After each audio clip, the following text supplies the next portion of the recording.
Our story begins here. At a school track meet with female students cheering on the sidelines, someone crosses the finish line in just 2 minutes, 36.79 seconds. That's Thoy Kin, the protagonist of this story. The girls immediately start screaming like crazed fans. He looks calm as he pours water over himself, which only drives them wilder. The girls can't help but scream even louder. A girl walks up and offers him a towel to wipe his sweat. She looks absolutely ecstatic when he takes it. While wiping himself down, he checks his system panel. He gained 20 running experience points, and his running skill reached level 3 with 258 out of 800 experience points. The experience gain was a little higher than usual. Then he notices something else. His charm stat has increased by 45. He scowls in disgust, seeing how fast this useless skill levels up. Suddenly, a ball is thrown at him. He blocks it with his palm. Someone threw it on purpose, though he doesn't know why. Judging by that guy's expression, the reason is probably standing right behind Thoy. Kin's friend walks over and asks what happened. His friend also asks if Kin knows that guy. His friend is Lai Kwa, and he freezes the moment he recognizes the other guy. It's the school bully Bui Ngok Kwang. Li Kwa immediately asks why Kin had to go and provoke him. He sighs, assuming it's over some girl again. He tells Kin to just accept one of them and save himself from attracting the hatred of the entire school. But Kin isn't interested in that. Li Kwa points out that even if Kin isn't interested, the guys around him clearly are. He also warns that Ngok Kwang is not someone to be messed with, and asks what he plans to do. Kin replies that he'll just work out.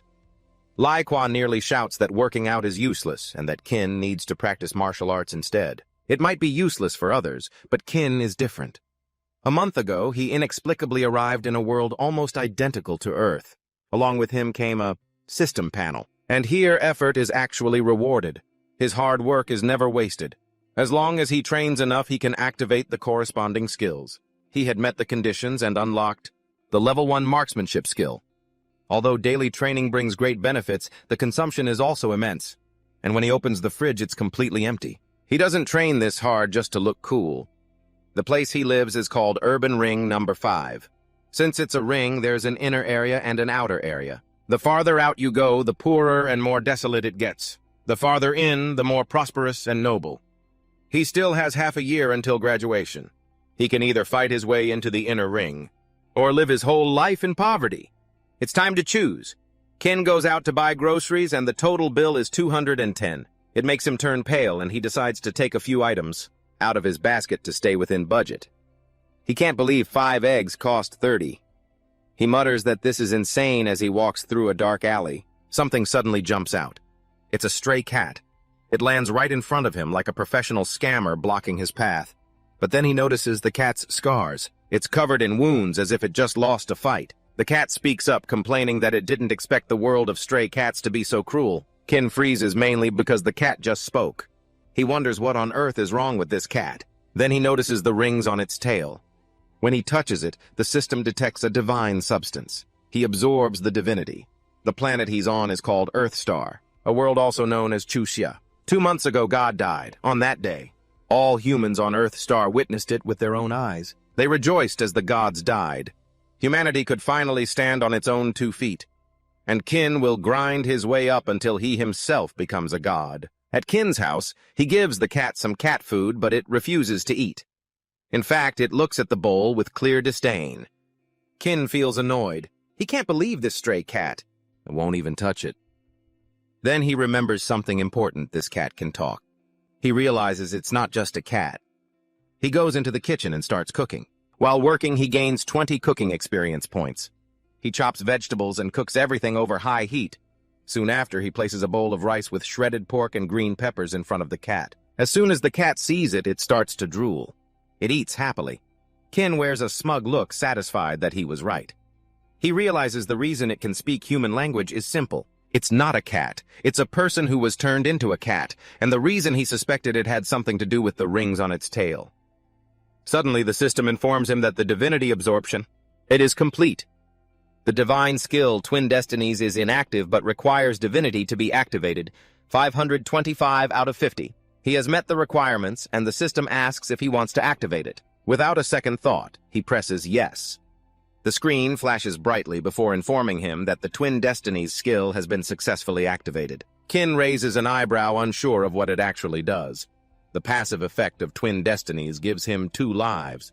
After dying, he can choose a revival time within 7 days. The cooldown is 3 months. He stares at the panel in disbelief. This is basically a revival armor. If the passive effect is already this powerful, then the active skill must be totally overpowered. Unfortunately, the active skill is still locked. It requires divinity to unlock, and he only has 25 out of 500. Kin glances at the cat and briefly considers draining the rest of its divinity. But when he takes a closer look, he realizes just how badly injured it is. That makes him hesitate.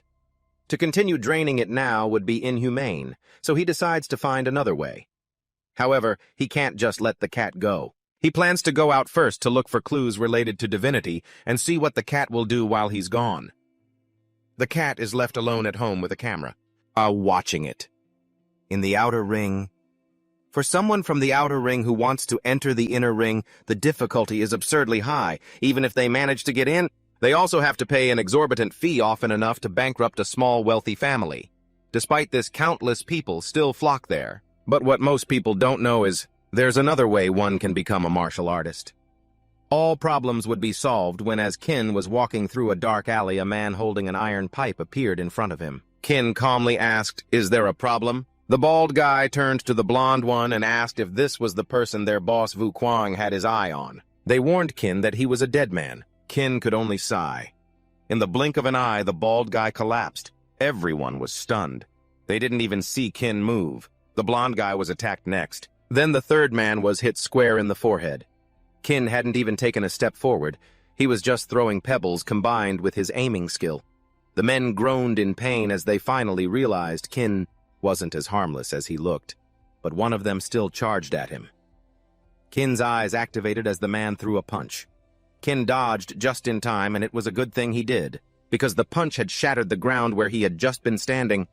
That wasn't brute force, it was martial arts. The man grew irritated because this kid was too agile. On the other hand, Kin was relieved. If Vu Kuang knew martial arts, it would save him the trouble of finding someone to ask. He stepped forward and told the man to explain everything he knew. Otherwise, Kin wouldn't go easy on him. The next thing we know, Vu Kuang is slammed to the ground. He trembled, promising to spill everything he knew. Kin smirked. He had thought this guy was tough. But after all that show, it turned out he was just a one-trick pony. Vu Kuang continuously threw punches, and Kin quickly realized that after all this time, that was really his only move.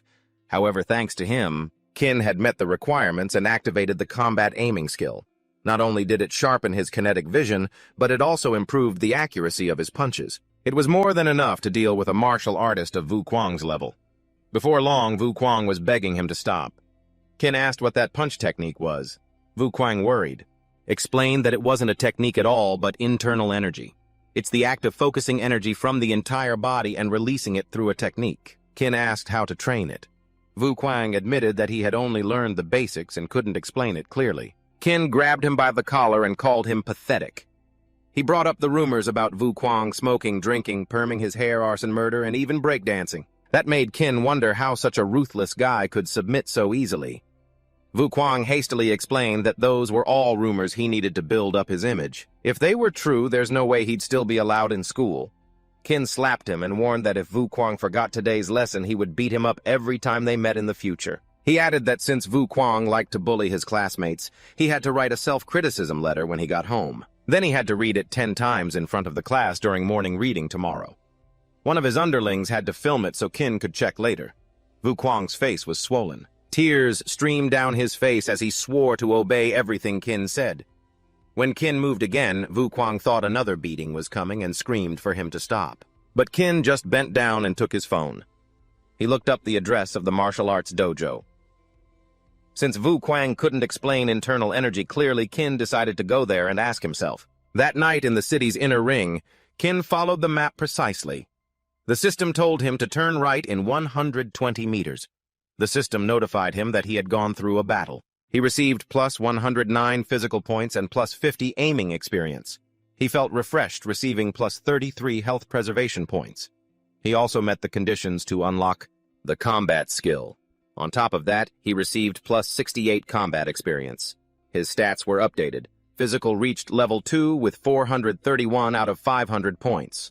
Health preservation reached level 1 with 269 out of 300 points. Cooking was at level 2 with 279 out of 500 points.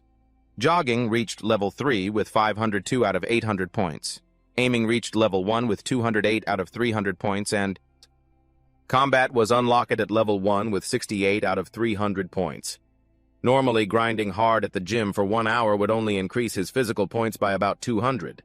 This battle wasn't too difficult, and it gave him much more than a regular workout and even unlocked a new skill. He quickly realized something important. If he wanted to grow fast, he would need to pick fights more often. Soon, he arrived at the Kim Fong Martial Arts Dojo. At first glance, the dojo looked surprisingly nice. He walked in and said he was there for a tour. The staff member immediately signaled for him to be quiet. The master was teaching a class. He turned to see the master instructing 5 students. He explained that the breathing method is the foundation of martial arts. By controlling one's breath, one can activate the internal energy in the body. Only when the chi flows completely can a person be considered to have truly begun their training. Kin's eyes lit up. This introductory training method was exactly what he was looking for. He leaned in and whispered to the staff member, asking if he could join. She blushed as he got closer. It was clear she found him handsome. She told him he could join, but warned him not to overdo it. From that brief exchange, his charisma gained plus 30 experience points. He thanked her and went to an empty cushion. He listened intently to the master. The female staff member watched nervously, unsure if Kin could endure it, since this was his first time with martial arts. They were instructed to inhale as deeply as possible and then hold their breath. The female staff member secretly hoped at least one student would succeed. If not, the master would blame her for wasting his time. As the master counted to 37, a few students had already given up. The faces of the others contorted as they tried to hold on. She felt disappointed when even Thoi Chin Win, the one she had the highest hopes for, finally gave in. The master's expression darkened as he walked towards her. She quickly begged him for a few more days, promising she would find a suitable disciple. But to her surprise, he walked right past her. He told her to be quiet. There was still one kid holding on. He stopped in front of Kin. Only then did Kin realize the truth. The breathing method sounded simple, but it was brutally difficult. A huge amount of oxygen flooded his lungs. Without a strong lung capacity, one wouldn't even be qualified to practice. Inside his body, his true chi was constantly expanding. He swelled up as if he was about to explode, but then the time ran out. Tin slowly exhaled as the system announced that he had activated the internal energy skill, currently at 69 out of 200 when he opened his eyes. The master and the female staff member were gathered around him. They asked him how he felt and if he had any discomfort. He answered honestly that on the contrary, he felt refreshed. The staff member asked for his name and then asked if he wanted to join the Golden Wind Dojo. Suddenly, the glass window shattered as something burst inside. It was a giant flying insect, and it immediately devoured one of the students. Everyone froze in horror. No one could comprehend what they were seeing. The master reacted first, opening the door and yelling for everyone to leave immediately. He called for the staff member Ms. Zhang to help maintain order. Blood splattered everywhere. The monster turned its attention to her. Without hesitation, Tin rushed forward to save her. They fell to the ground together. Pinned underneath him, she felt relieved and, strangely, a little happy. She even wished he would stay on top of her forever. Tin's charm increased by 20 points in that moment. He remembered what Du Quang had once said. Internal energy gathers power from every part of the body and then releases it in a single move. This was the perfect chance to test it. So Tin did just that. The giant beetle-like monster charged straight at Tin. He punched it in the head. The impact created a fierce gust of wind. Tin hoped this thing wasn't like a cockroach, able to withstand hundreds of times its own body weight. If so, then brute force alone wouldn't work. He needed to focus all his strength into a single point. He adjusted immediately. His next punch crushed its exoskeleton. The system announced that he had activated inch force, currently at 80 out of 200. The monster was sent flying backward. Tin let out a loud cry. Its blood splattered across the room. Only then did Tin realize the truth. It looked terrifying, but it was much weaker than it appeared. Ms. Zhang stared at him in shock. The master, however, looked worried. Tin had only just grasped chi strength, yet he had already released a huge amount of it at once. His body wouldn't be able to handle that kind of pressure. The monster steadied itself and let out another angry screech. Tin could tell it still wanted to fight.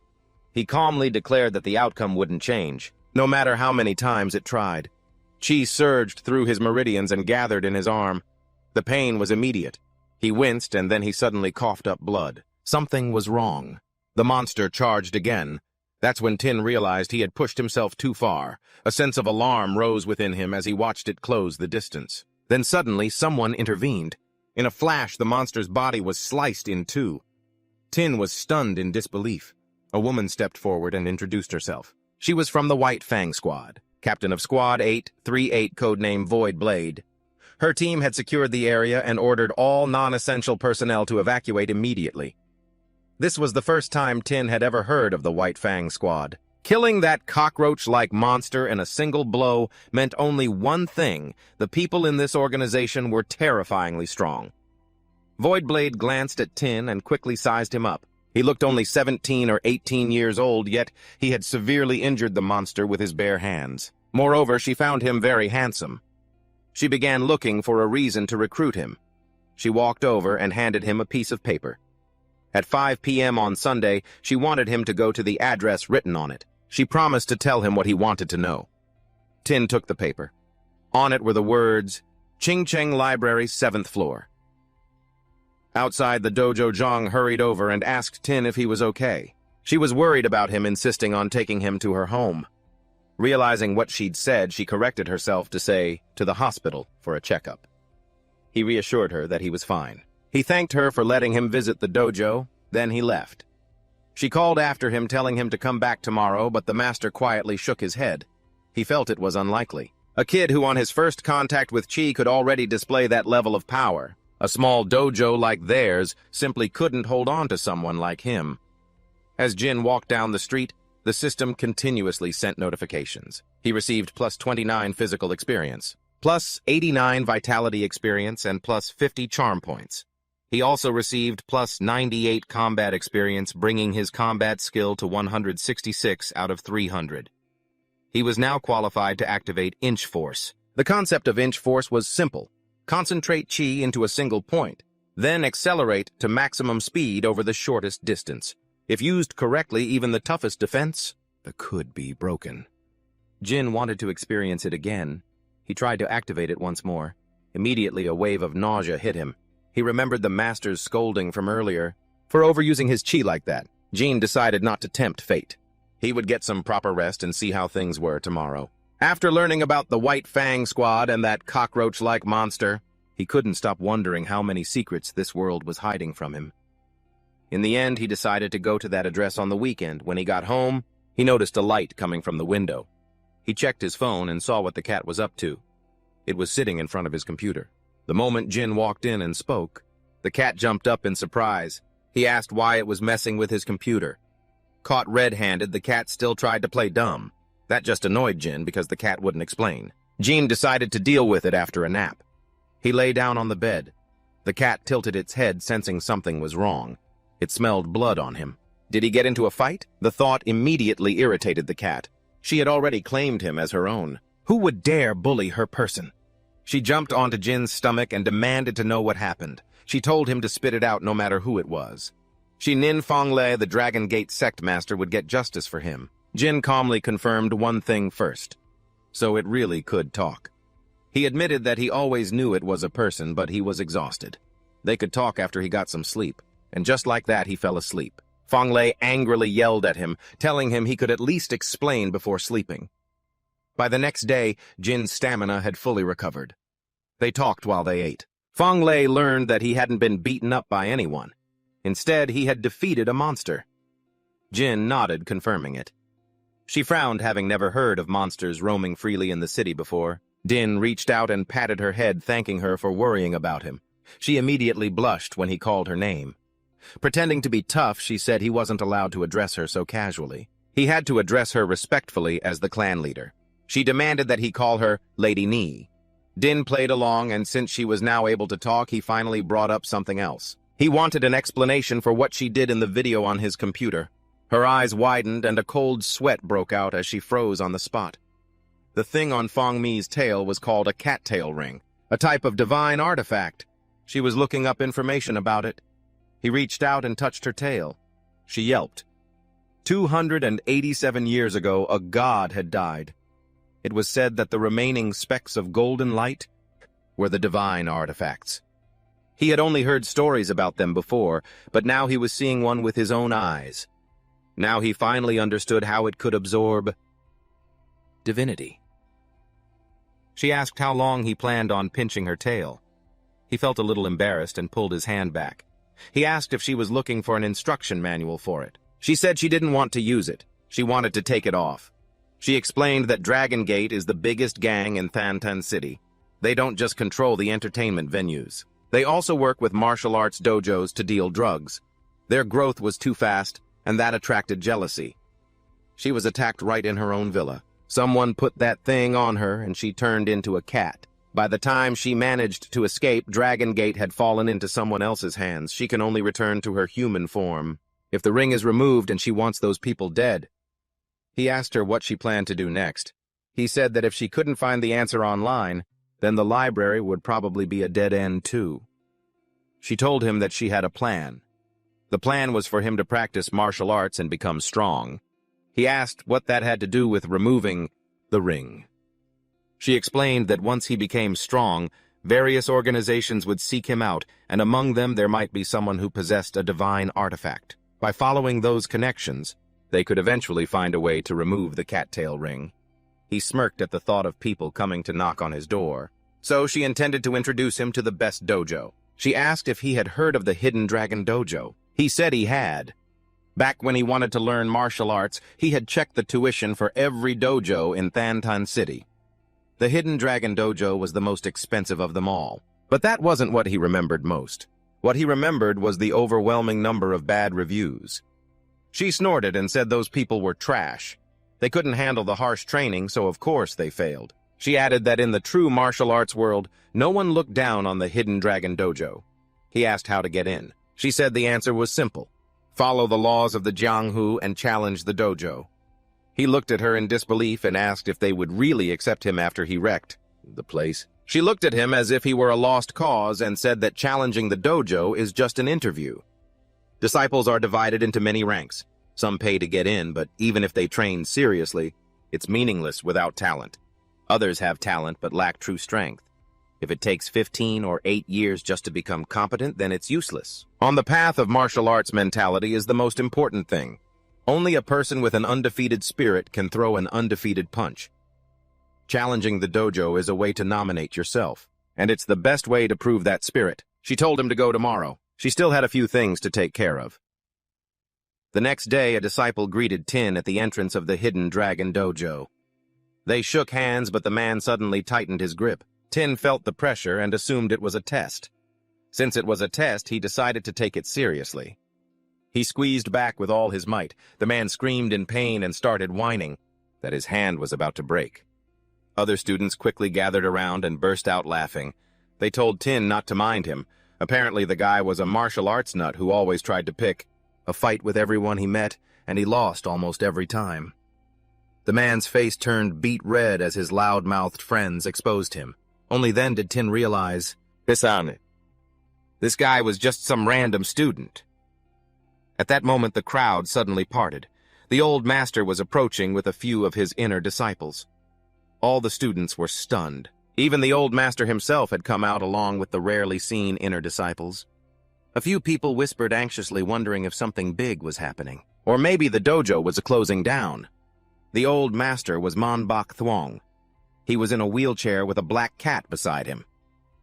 Pushing the wheelchair was a petite woman named Truk San An. To his left was a blue-haired man, Tran Fu Quang.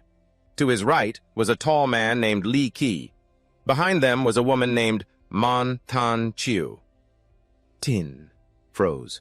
Fuangne was there. The master raised his hand and the murmuring immediately fell silent.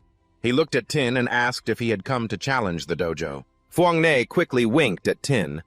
Our protagonist glanced at her and remarked that she didn't look half bad. The old master chuckled. It had been a long time since someone dared to challenge his dojo. He asked Tin if he believed he was qualified. Tin answered honestly that if he was asked like that, he really didn't know. From what he could see, the fighting level here didn't seem very high. Bok Tuong decided to ask him a few questions. First was his name, which Tin answered. Then his age, 17. More questions followed. The longer it went on, the more nervous Tin became. The questions started to seem strange. So strange that it felt less like an interview and more like a matchmaking session. The master laughed and told him not to worry. It was only natural to ask these things when meeting a future. His son-in-law. Tin leaned close to Phuong Nay and whispered, asking what was going on. She whispered back that she didn't know either.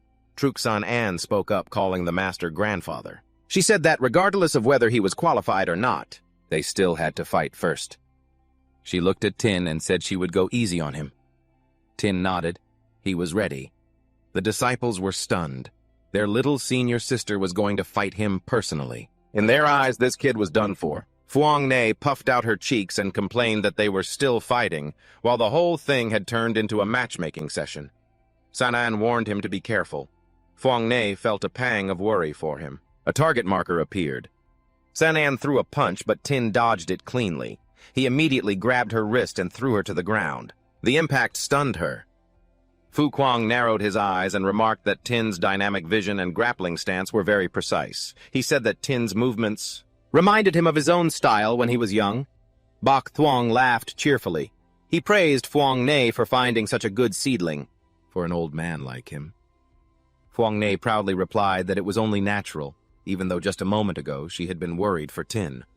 Tin turned to the martial arts master and asked if his dojo challenge could be considered a success. No, at the same time, the system announced that he had experienced a battle where the weak defeated the strong. He received plus 21 combat experience, plus 121 physical experience, plus 89 wellness experience, plus 56 cat petting experience, plus 139 sports experience, and plus 50 charm points. The martial arts master declared that since Tin had defeated San An without any formal martial arts training, he was fully qualified to become a direct disciple. He added that it was time for Tin to change how he addressed them. Tin smiled. He greeted his master's senior brothers and senior sister. Fu Quang welcomed him as their 7th junior brother. San An looked embarrassed. She introduced herself properly and said she had underestimated him. She warned him not to get arrogant just because he won once. That's when Tin learned she had been the youngest direct disciple before he arrived. He thanked her for the lesson, and she responded with a huff. A woman walked over and called him Young Master Tuyet, offering to guide him through the procedures. Tin was confused and asked why he was being called that. Bok Tuong explained that a direct disciple should never be taken lightly. As of that day, Tin was nominally an inner circle resident, so calling him Young Master was reasonable. Tin asked if they could change the title. It made him uncomfortable. She suggested calling him Master Tin. Tin sighed and agreed. In the lounge, Tin sat on the sofa while Phuong Na comfortably rested her head on his lap. He told her that challenging the dojo wasn't as hard as she'd made it out to be. After all, San An was taken down in just one move. Phuong Nay shook her head and said he was wrong. San An was actually much stronger than him. Martial arts isn't just about comparing numbers. Mood, physical condition, intelligence, decision-making, and even luck can all determine victory or defeat. Tin thought back and realized that San An had underestimated her opponent. Phuong Nay agreed. If that girl had been a little more careful and waited for Tin to make the first move, the outcome would have been very different. But a win is a win, and there's nothing more to argue about. Tin admitted that luck played a big role, and he needed to practice a lot more. Then he asked where she went last night. He wondered if she had stayed at the dojo overnight. Phuong Nay replied that to get a person in, she had to go say hello to Old Man Lee. Tin asked why she called him that. She casually explained that Old Man Lee had almost had an affair with her grandmother back in the day. Tin was stunned. So basically, he was the other man. A staff member quickly handed Tin an identity and verification card and said that starting tomorrow, he could enter by swiping the card at the access gate. Tin thanked her. The system announced that the next day he received plus 20 charm points. Rumors spread that the new kid had been training all night. They were talking about Tin. Everyone was shocked by how strong he was. He received plus 234 experience, plus 133 wellness, plus 79 sports experience, and plus 89 internal energy experience. His internal energy had risen to level 2. He also received a large amount of favorability points, increasing his charm by another plus 35s. Bok Tuong trained him without mercy. Tin was forced to hold a horse stance while the old master told him to try a little harder. His internal energy experience increased by plus 99. A little more, Bok Tuong urged, telling him not to waste the effort he'd put in all night. System notifications continuously popped up plus 99 internal energy experience over and over. The system congratulated him. His internal energy had risen to level 3. As soon as it was over, Tin collapsed onto the ground, landing hard on his butt. He was exhausted. Bok Tuong let out a sigh of amazement and said that among all the disciples he'd ever taken, Tin was the strongest. Soon he would be able to cultivate the technique of the hidden dragon sect. Ting lay on the floor panting. As soon as he heard that, he forced himself to sit up and asked what level he needed to reach to learn it. Bok Tuong stared at him, realizing that this kid was a true martial arts fanatic. Bok Tuong told him to hold out his hand. Tin thought they were about to spar again. Instead, Bok Tuong unleashed a powerful aura. His eyes turned red. Tin felt an immense flow of true energy pouring into his body. He didn't know what it was doing, and there was no way for him to resist it. Bok Tuong asked Tin what sports he usually practiced. Tin replied that he mostly just jogged and didn't do much else. Tin asked worriedly if there was something wrong with his body. Bok Tuong shook his head and said there was absolutely nothing wrong. In fact, Tin's body was frighteningly perfect. Every muscle, every bone, every organ was in balance, as if it had been molded by a god with obsessive-compulsive disorder. Simply put, he was a martial arts prodigy. Tin knew the truth. It was all thanks to the system panel. After activating his combat skills, his body had transformed into this state. In a way, he truly was considered a genius. He asked again if he could start learning the cultivation technique yet. Bok Tuong frowned and asked why he was in such a hurry. He pointed out that Tin had been training all night and his body was covered in injuries. Training now would be no different from seeking death. Tin asked what he should do instead. Bok Tuong told him to go to the rest area first, saying he would have someone bring the crouching dragon ointment later. That night there was a knock on Tin's door. It was San An. She had come to treat his wounds. Tin was stunned. He couldn't help but wonder why it was her, and if she was here for revenge. San An told him to take off his shirt. Tin did as she said. When she saw his upper body, her eyes lit up slightly. He was more muscular than she thought, and her reaction made him feel a little flattered. She told him to lie down. The system announced, plus 45 charm points. She ordered him to lie still and not move. She began applying the ointment to his body. Ting told her to wait, but he really couldn't understand what she was trying to do. The way she moved made him feel like she was deliberately teasing him. She leaned in close as she applied the ointment to his chest. Meanwhile, she revealed that she was actually a very competitive person.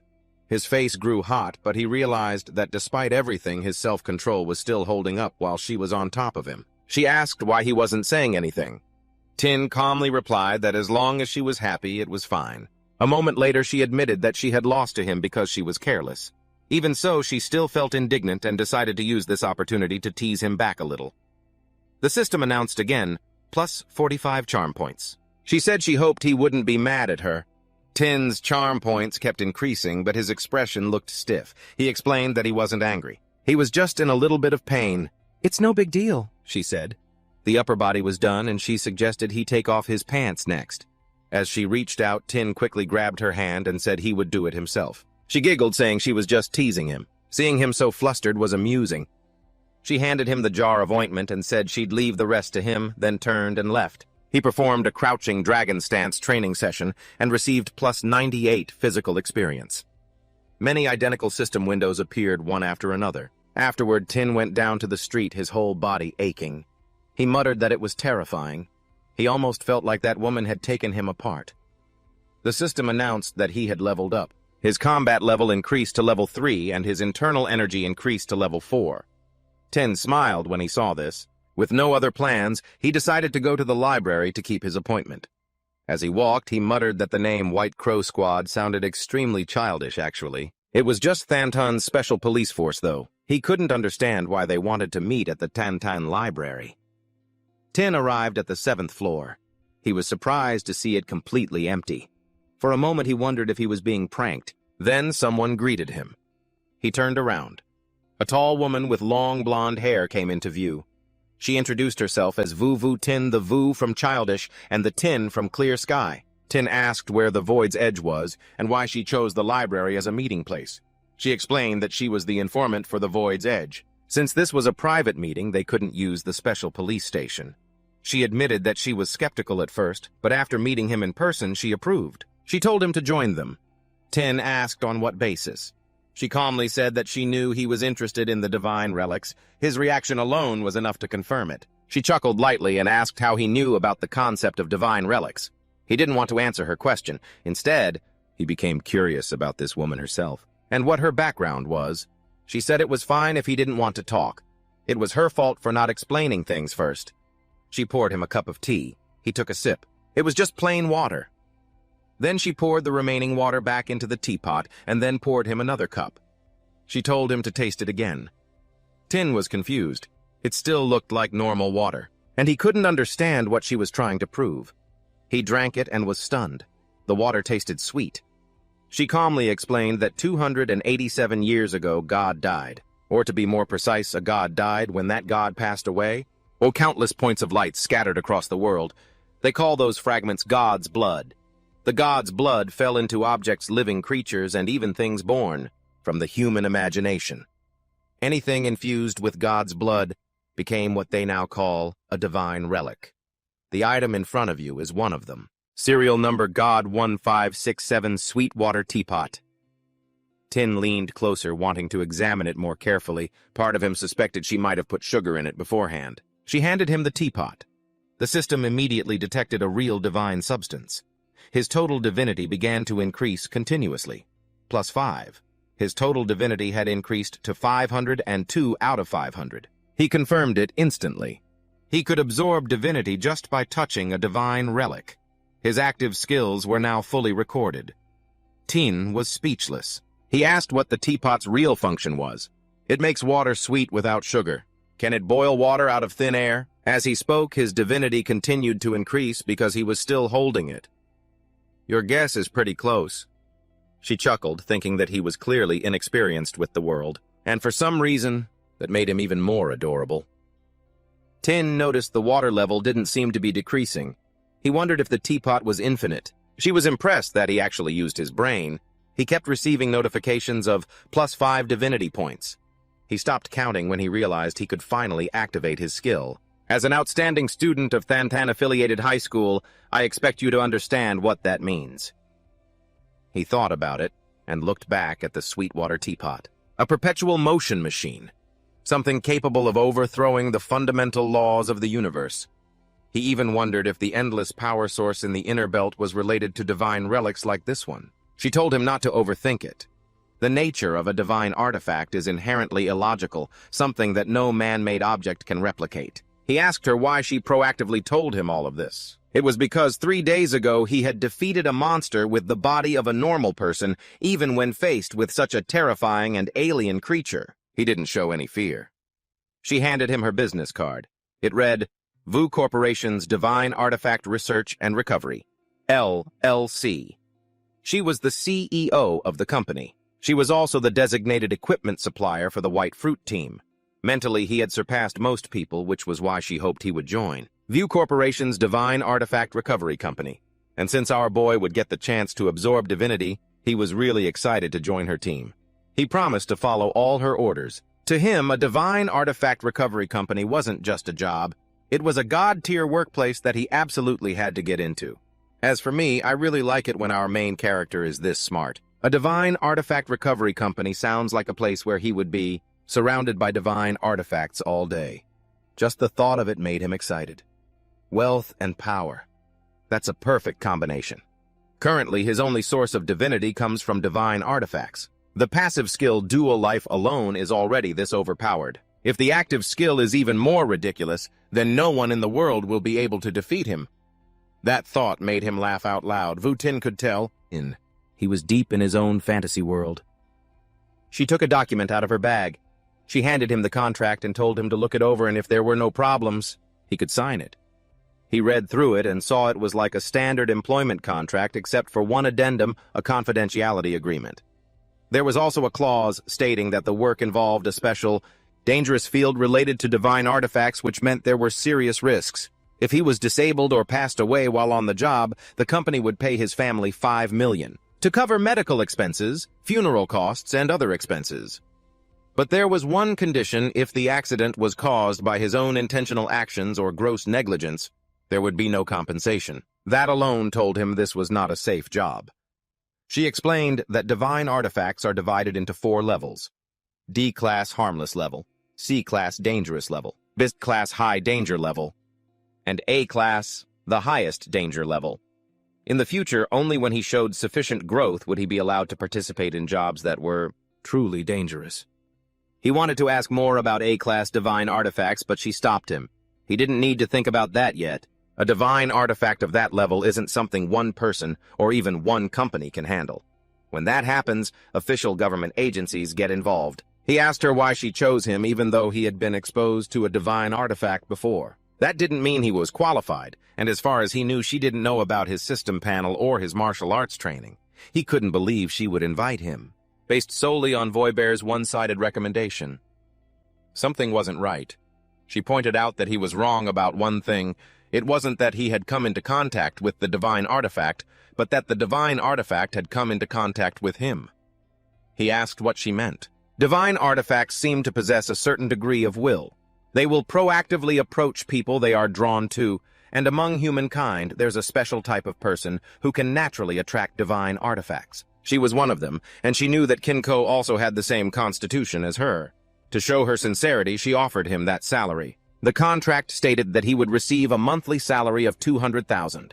After successfully containing a divine artifact, he would receive a 25% project share along with a cumulative 1% stake. Kin realized just how valuable he really was. Now he understood why they were in such a hurry to recruit him. He said the salary wasn't that important. He was mostly just interested in the divine artifacts.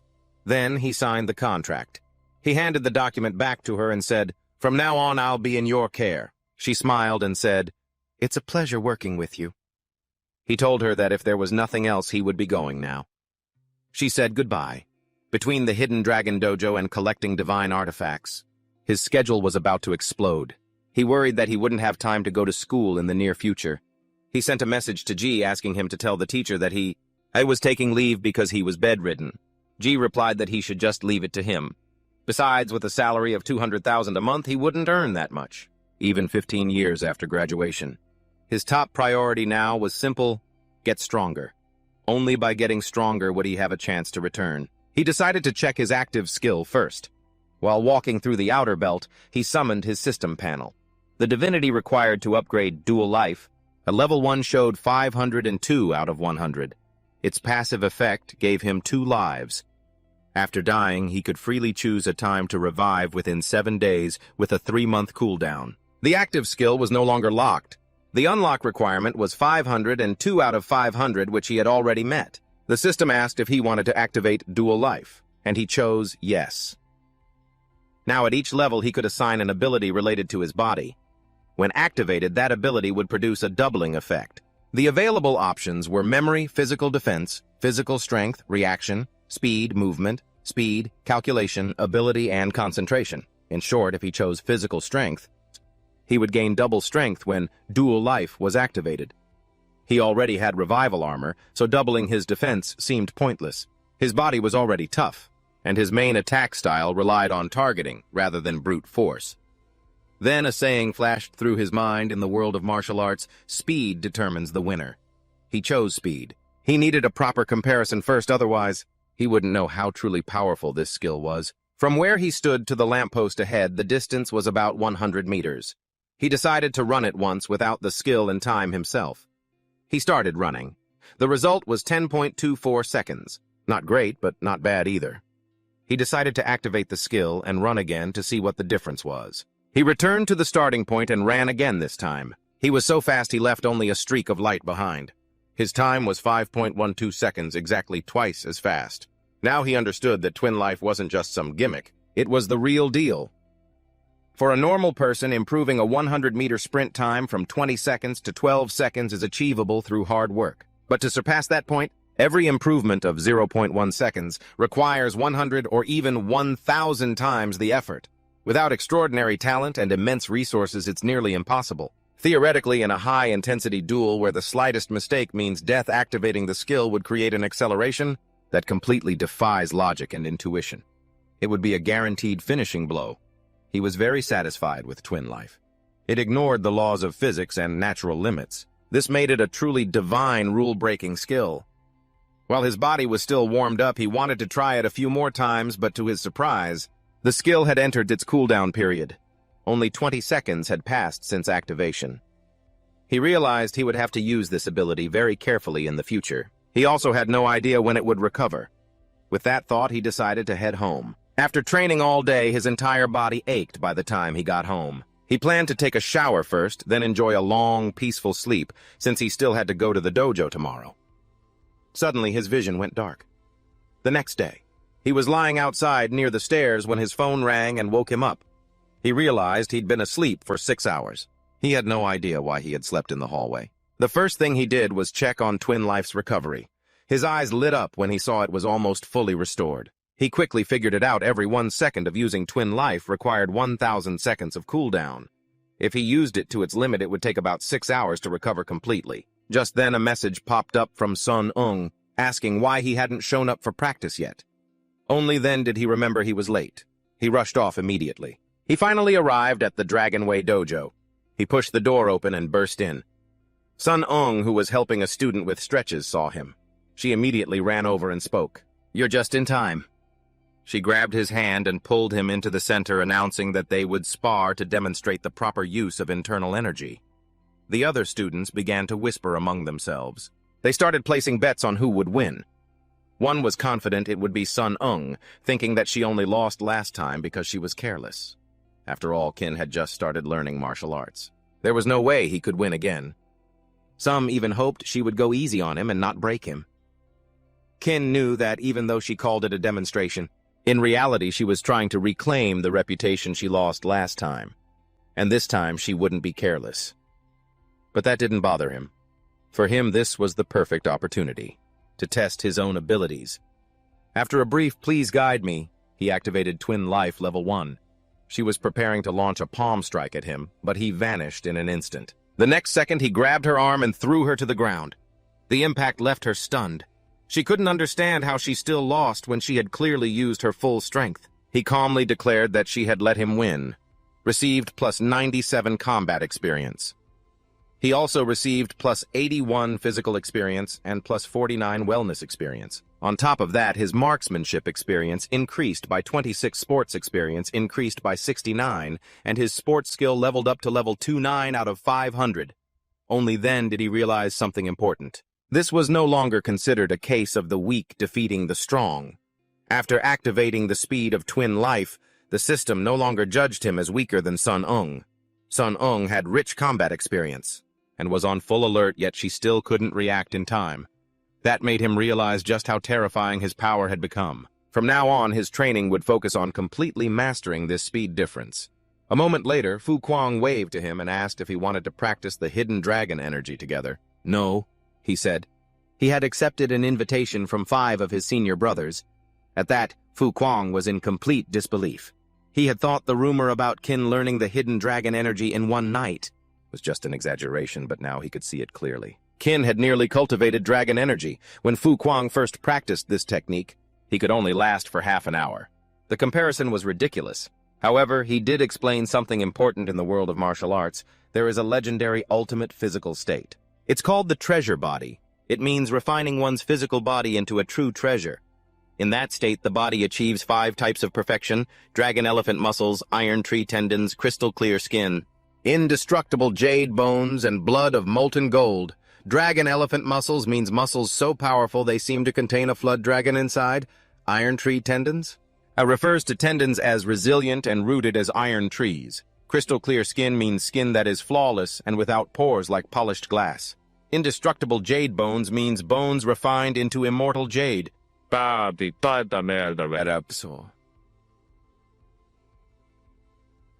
cannot be broken. And blood of molten gold refers to a state where when qi is activated, the blood boils like volcanic lava. Fu Kuang admitted that it was just a legend. No one had ever actually achieved it.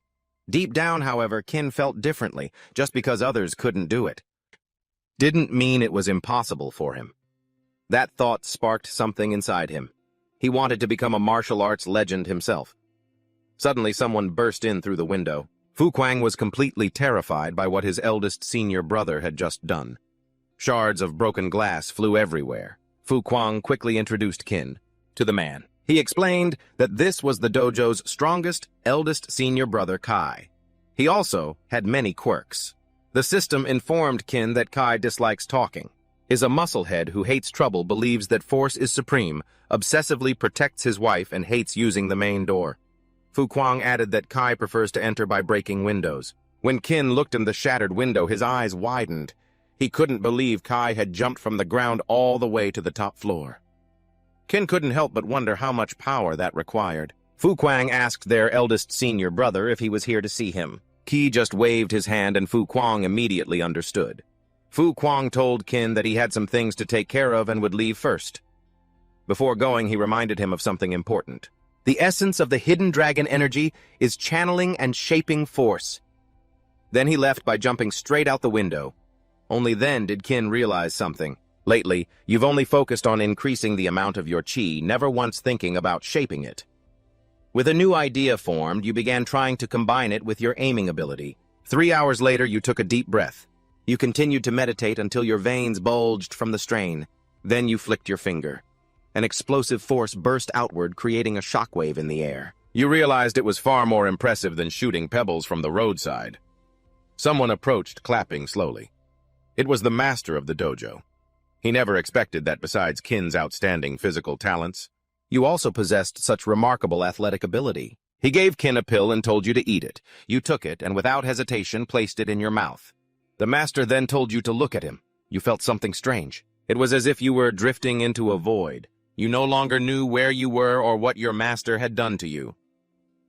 The pill began to glow, transforming into a golden dragon, and you immediately panicked. The dragon slowly opened its eyes, the golden light reflecting in your own.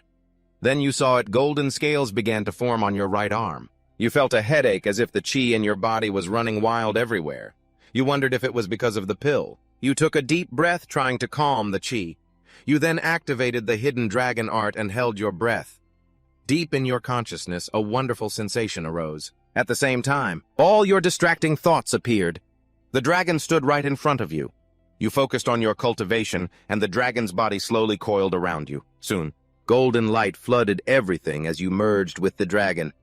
Your body transformed, covered in dragon scales. Your eyes also changed, becoming like a dragon's. You met the requirements and activated the visualization skill. Visualization level 10 out of 300. Finally, you opened your eyes. You were shocked to find yourself back in your real physical body. Your master explained that if you hadn't returned in time, your qi would have been completely depleted. He said it was truly unbelievable that you could cultivate dragon qi. On your very first try, he was genuinely impressed. You then asked what dragon qi actually was. Your master explained that dragon qi is a type of emotion. When someone is angry, they can strike with greater force. When fighting for survival, their bodies can feel filled with endless energy. In the hidden dragon art, stimulating emotions is called active qi, while controlling emotions is called calm qi. If you can combine the active and the calm, then anything can be achieved. You asked how you should practice it. Your master smiled, saying that you had already grasped the essence, but he still told you to think it through for yourself. You asked if it was a state of being undisturbed or distracted. You tried it. Suddenly, you could recall everything you had seen and learned in your past life. You even saw a math problem from your college entrance exam. You hadn't studied for it back then, but now it seemed unbelievably simple. Other pieces of knowledge also surfaced. Only then did you realize something: you had become smarter. Your master calmly replied that this was just a small part of it. You noticed that ordinary things could no longer stir your emotions. At the same time, Sandis, your imagination had become much more powerful. You could now clearly visualize a giant dragon in your head. Even its mane, a single whisker or a golden scale appeared, vivid and sharp. You suddenly had a moment of realization. This must be the true nature of visualization. Your master pointed out that mere talk is useless, only practice can bring true understanding. He then told Qing Chao to spar with you. She was still eating bread, her face covered in crumbs. Your master explained that Qingzhao's control over her movements is the strongest among all the disciples. Even her father can't compare to her. You became curious who was stronger, her or your 6 senior sisters. Qingzhao took a fighting stance. You attacked, but before you could even act, you were hit. You were stunned, unable to believe it. Your master laughed, pointing out that your intentions were too obvious. You couldn't believe it. She was even stronger than your golden hand. You charged again this time, completely determined to win at all costs. You were hit repeatedly. Whether your tactics were low or vicious, it didn't matter. In martial arts, the one left standing wins and the one on the ground loses. She kicked you hard, sending you flying. Blood trickled from your mouth, but you still wanted to continue, so they kept going. The sun had set on the horizon, but you still refused to stop. This time you dodged her punch. And finally, you landed a blow on her chest. The impact pushed her back. You were stunned by the strange sensation left on your hand. Your master quickly caught Qingzhao, preventing her from hitting the wall. He declared that day's training session over, because Qingzhao was clearly hungry, so continuing the spar would be pointless. He told her to go rest first. You asked why your 4th senior sister never spoke. Your master explained that something had happened to her when she was a child, but he said he would explain the details another time. Then your master asked how you felt and whether the training session was effective. You answered honestly. You said that you were exhausted. The system informed you that your stamina was 827 out of 2,000, health preservation was 468 out of 800, and jogging was 699 out of 2,000. You added that you had never been this tired in your entire life, but at the same time you had never felt this happy. Your charisma was 66 out of 1,200, aiming was 567 out of 800, combat was 520.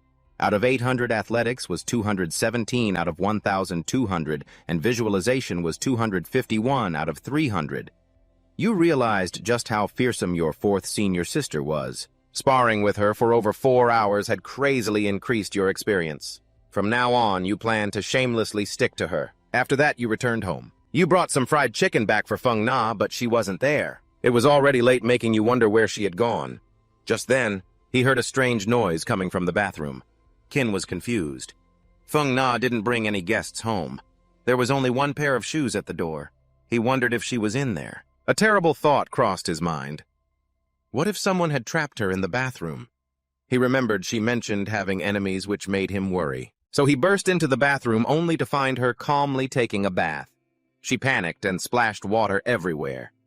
He quickly stopped her, saying that if they kept wasting time, the fried chicken would get cold. Her eyes immediately lit up. They ended up deciding to bathe together. She sat in his lap while he helped scrub her fur. Between the fried chicken and his help, her mind was a complete mess. The system detected a surge of affection towards Qin. He received plus 89 charm points. The cattail ring began to glow. She placed a paw on his chest. Qin squinted as the light grew brighter. Slowly, he opened his eyes. The paw had turned into a hand.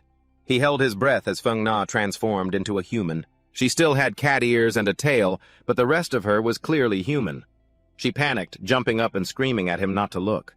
Her tail wrapped around his eyes. He told her to calm down. She asked if he was telling the truth. He said he wasn't lying and told her to stand up first so they could talk properly. Suddenly, she felt a strange jolt run through her body. He asked what was wrong. She quickly said it was nothing, blushing. She asked why she had turned back at this particular moment. Qin guessed that they might have accidentally triggered the relic's transformation. That got her attention. Then she realized something. Just a few moments ago, she had developed a little bit of affection for him. Qin asked if a small spark of emotion plus fried chicken was enough to turn her human again. No, the trigger condition sounded ridiculous. She also noticed her cat ears, sharp fangs, and tail were still there. That only made her more annoyed with the useless trash left behind by the so-called god. She warned Qin not to get any funny ideas. This was clearly an accident. She stopped mid-sentence. She felt something change. She noticed the reaction on his body. Qin sighed and explained that it was an involuntary response, not something he could control. But if she didn't leave soon, he might actually lose control. She told him she would move her tail and leave, but he had to close his eyes. He agreed. As she carefully backed away, she slipped and fell. The sudden movement brought them too close again, and their sensitive areas touched. Her face turned as red as a tomato. The sensation was too much for her to handle. Qin gritted his teeth, trying to hold on to his last bit of self-control. He told her to move slowly because if she kept struggling like that, it would be very hard for him to hold back. She cried, insisting she didn't do it on purpose. He knew that. He told her to get out quickly while he still had control of himself, otherwise she wouldn't be able to leave at all. That completely scared her. She bolted for the door and slammed it behind her. Qin finally relaxed. Only then did he dare to open his eyes. 1 hour later, he came out of the bathroom and saw she had turned back into a cat. She didn't understand why. After calming down, she had automatically reverted to her old self. Now she couldn't turn human again, no matter how hard she tried. The situation left her bewildered. He sat down next to her and reached out to pet her, but she dodged him. He understood her reaction, especially after what had just happened. He told her that he had recently met someone knowledgeable about relics. Tomorrow, he would go ask about her specific situation. Maybe there was a way to help her turn human again. She began to imagine what she would do if she transformed one more time. She would torture him. The thought made her laugh wickedly. Qin could only sigh. The next day, because Qin went to bed early and woke up early, his wellness points increased by 38, upgrading him to level 3. 3 out of 800. Feng Na was curled up beside him. Seeing her sleep so peacefully, he couldn't help but smile. He got up when his phone vibrated with a message. It was from Yu Qing. She told him to come quickly. There was work to be done. Qin felt relieved. He finally had work again. At the Qingcheng library, Qin looked for Wu Yu Qing. She told him to come quickly, but she wasn't there. He didn't see anyone else but a girl with glasses. Then he realized something. The girl with the glasses was Yu Qing. Her appearance had changed a little. Then she took off her glasses. That's when her appearance returned to normal, but it seemed even more enhanced. She said his consciousness intensity was quite high. She hadn't expected him to find her so quickly.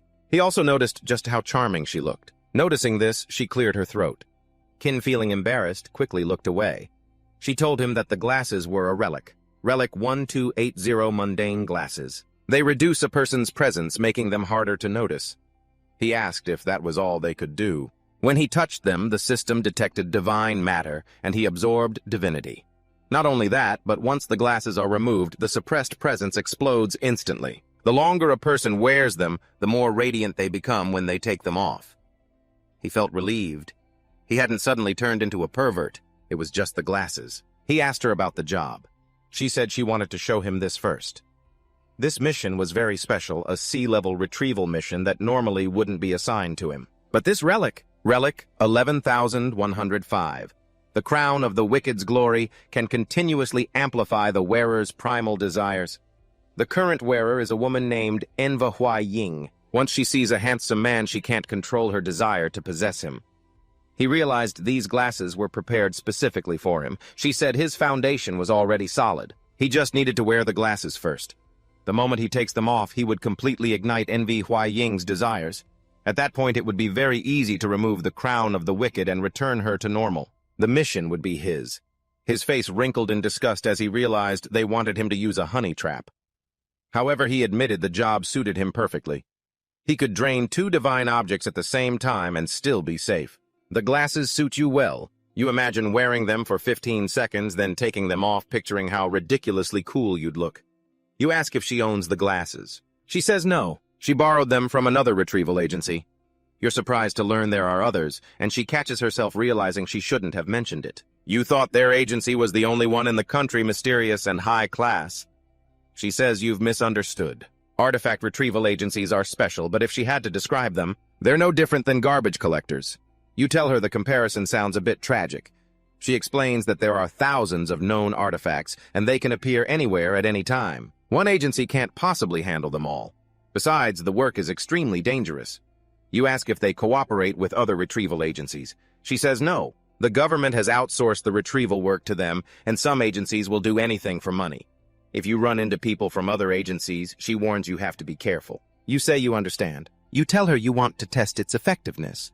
She asks what you mean. You take off the glasses. Her heart skips a beat, and her cheeks flush. The system announces you've gained 19 charm points. Effectiveness confirmed. Highly effective. In the car, you read through the files. They're about Lu Heiwan. Her main area of operation is the South District, a place teeming with bars, dance halls, and host clubs. It's a classic hunting ground for a gangster matriarch. According to the file, Lu Heiwan took over the territory, thanks to the physical stat boosts from the Crown of the Wicked. She even formed a small gang called the Rose Gang. Every day she preys on the local men, draining the life force from countless men while the Crown of the Wicked continuously amplifies her desires. The stronger her desires become, the more her physical strength is enhanced. If no one stops it, the Crown will continue to stack its effects without limit. You just need to remove the Crown of the Wicked and she should return to normal. The problem is how to pull it off cleanly. A while later in the South District, the driver tells his passenger to get out through the back door. As Tin steps out, he continues to absorb divinity. 79%. Down the same street, a man is being beaten with a club. The attacker laughs loudly, saying how great it feels to do whatever you want. The woman with him agrees. She says she loves doing whatever she pleases, and if anyone dares to control her, she'll give them a beating. Tin looks at her and thinks that this old hag is completely delusional. He suddenly realizes this is Lu Heiwan. An old man tells her to take care. She asks who said she was going anywhere. She asks where his 2 sons are, as she hasn't seen them today. The man jokes that if she's looking for a man, he can call one over for her. With a sly grin, she says she wants them both. Tin ducks into a corner as soon as he realizes she's an old hag. He decides he'd rather die than try to seduce her. A few thugs appear. One of them says that with Brother Dewan on the case this time, that crazy hag Lu is done for. Tin sees they're here for revenge. He decides to hide and watch for now. The leader of the Blade Gang, Doan Kai Bin, yells at Lu, saying he's heard she's been getting very arrogant lately. Lu Heiwan, leader of the Rose Gang, asks who he is.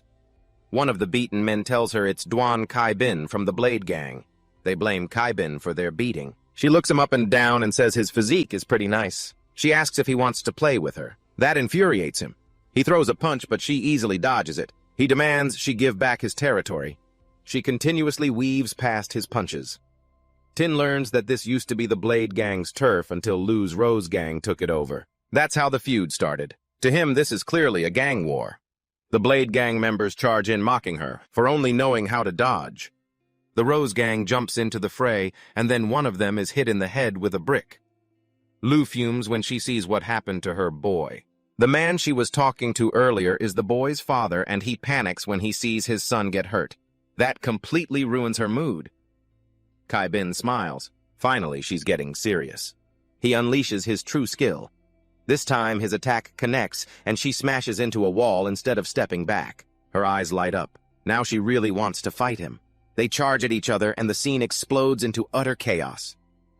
Tin realizes this thug Kai Bin is no simpleton. He straightens his palm into a blade, his hand becoming sharp enough to slice through steel like it was mud. Even so, Heiwan only gets a shallow scratch. In terms of pure martial skill, Kai Bin is far more skilled than her, but she's absurdly resilient. No matter how he hits her, he can't seem to really injure her. She lands a blow with her club, causing him to cough up blood. Tin receives a notification. Divinity absorption complete. Movement speed has been activated. He can now choose between physical strength, physical defense reaction, speed, calculation, ability, concentration, and memory. Last time he chose speed, so this time he combines it with strength. Curious to see how much stronger the upgrade will make him. He picks a target and flicks a pebble. It shoots off like a bullet. When it hits Kai Bin's leg, the bone shatters on impact. Tin can tell immediately this was no small power-up. Lu looks around trying to find who attacked, screaming for them to show themselves at once. Kai Bin, on the other hand, is enraged. He thinks she was the one who sneak-attacked him and decides to retreat. Before leaving, his men warn her that they'll be back for revenge. She admits that his punches were actually quite painful. Tin steps out from his hiding spot. She asks if he was the one who did that. Ting admits it was him. She then asks if he's carrying a gun. He replies something like that, and he assures her he won't use it on her. He can tell right away that she has no real fighting technique. Anyone could see she'd never had proper training, so he decided to face her head-on without blowing his cover. If things got ugly, he planned to take off his glasses mid-fight to subdue her. She laughed and said the only place he could handle her was in bed. Tri Ting closed his eyes and focused his aura. The energy he radiated startled her. For the first time, she felt he might actually be very strong. She asked who he was. He calmly replied that his name was Tin. Tri Ting activated Twin Life. He moved like a blur. He kicked Lo straight in the torso and slammed her to the ground. The impact shattered the surface beneath her. She barely had time to react before she saw his fist coming. It smashed right into her face. He followed up with a barrage of punches, each one landing squarely on her face. The final punch sent her flying deep into a wall. The impact was so strong that even Troy Tin felt his fist tremble. The noise had attracted a crowd. People whispered, "I wonder if they're filming a movie." Even the wall crumbled, and some people worried Lo had been crushed underneath. People began to wonder who Troy Tin really was. She got up absolutely furious with this kid. The crown on her head radiated a sinister aura. She said that he had really pissed her off. On the other hand, Troy Tin was enjoying the fight. She swore she would beat him to a pulp. She swung her staff, but he dodged it. He kneed her in the face. Blood poured from her nose, but there was a chilling smile on her face, even after taking a hit like that. That was because she had grabbed his arm and said that he wasn't going to get away now. She was stunned when he calmly placed a finger on her forehead. Our ultimate Giga Chad protagonist activated his aim mode and flicked her on the forehead. The force was absurd. She dropped her staff, clutched her face, and screamed that her eyes were in agony. Troy Tin recalled his master's words, "It doesn't matter if you're despicable or cruel as long as you win. Any move is valid. Only the one left standing has the right to speak." And it's not just men. Women also have a weak spot between their thighs. He kicks her there. She groans and collapses in pain. As she's bent over Troy, Tin clasps his hands together, raises them above his head, and then brings them down on her head with all his might. The blow sends her crown flying. The impact causes the ground to collapse, and she smashes her face right into it. The crown rolls away across the rubble. The members of the Rose Gang who witnessed everything have their legs trembling so much they can barely stand. Chi Tin picks up the villain's glorious crown. The system detects a divine substance and immediately begins to extract its divinity. After he takes a picture of it, he reports to Dukan that it has been successfully recovered. He glances at Lo and hopes she won't suffocate with her face down like that. As for punishing her for all the evil deeds she committed while wearing the villain's glorious crown, he decides to leave that to the people she oppressed back in the day. He notices the absorption speed has increased. He's about to check his screen for any changes when a man in a suit calls out to him. Our protagonist turns his attention toward the voice. The man demands Troy Tin hand over the object, saying he's not worthy to touch it. The divinity absorption has reached 71 out of 100. This is a critical moment. Troy Tin can't afford to be interrupted, so he calmly asks the man what he would do if he refused. The man emits a terrifying aura and asks if Troy Tin wants to die. The man glares at him as system panels appear. Estimated body level 1.7 to 1.9. Body mutation rate under 1%. Traces of martial arts cultivation detected. No clear body part specialization. Combat mode incalculable. Comprehensive danger level 2.1 to 2.5. The man estimates Troy Tin is only 16 or 17 years old, probably living somewhere. Hooked in like the rural outer belt. But his level has already surpassed 2. Even so, he's still too weak. As he approaches Tin, he says he'll give him one last chance. But then, Tin aims a kick straight at his crotch. The man curses him for being a despicable fighter, who uses dirty tricks every day so he's always on guard. But to his surprise, Tin suddenly runs away shouting that the man is a pervert because no normal person would be on guard against that move. He yells for him to stop threatening to kill him. Tin wonders if this man is a containment agent from another company. There's something wrong with his body. It's rigid like mechanical parts bolted together. The man lunges to grab him. He almost catches Tin, but Tin twists away and keeps running. The man clicks his tongue in annoyance. Tin knows he can't mess with this guy any longer. The divinity absorption is already at 81 out of 100. He is suddenly punched through a wall. He barely manages to block with his arms, but the impact still sends him flying through several more walls. He realizes that no matter how far he runs, this man will eventually catch him. The system informs him that the divinity extraction is complete. The Shadow Flame skill is inactive, and the divinity required for activation is 539 out of 500. All conditions have been met. The system asks if he wants to activate it. He presses yes. The man demands Tin hand over the item, promising he'll only break one arm and one leg and spare his pathetic life. He's stunned when Tin suddenly covers his mouth. At that moment, he realizes Tin is a vessel. Tin wonders if the man is talking about him. Another voice replies that there's no one else. He notices the black flames surrounding Tin and the strange aura. That's when he realizes he's facing a vessel. Tin has activated Shadow Flame Level 1. Divinity required for upgrade 39 out of 100. Its effect is very simple. Transform shadows into tangible dark flames. Divine Incarnation remains locked, requiring 2000 divinity and level 10. He only has 39. Tin notices that as soon as the man saw the black flames, he immediately associated him with the word vessel. Tin doesn't understand why or what a vessel is. He sees the man trying to flee, but he can't let him escape. He throws the black flames at him.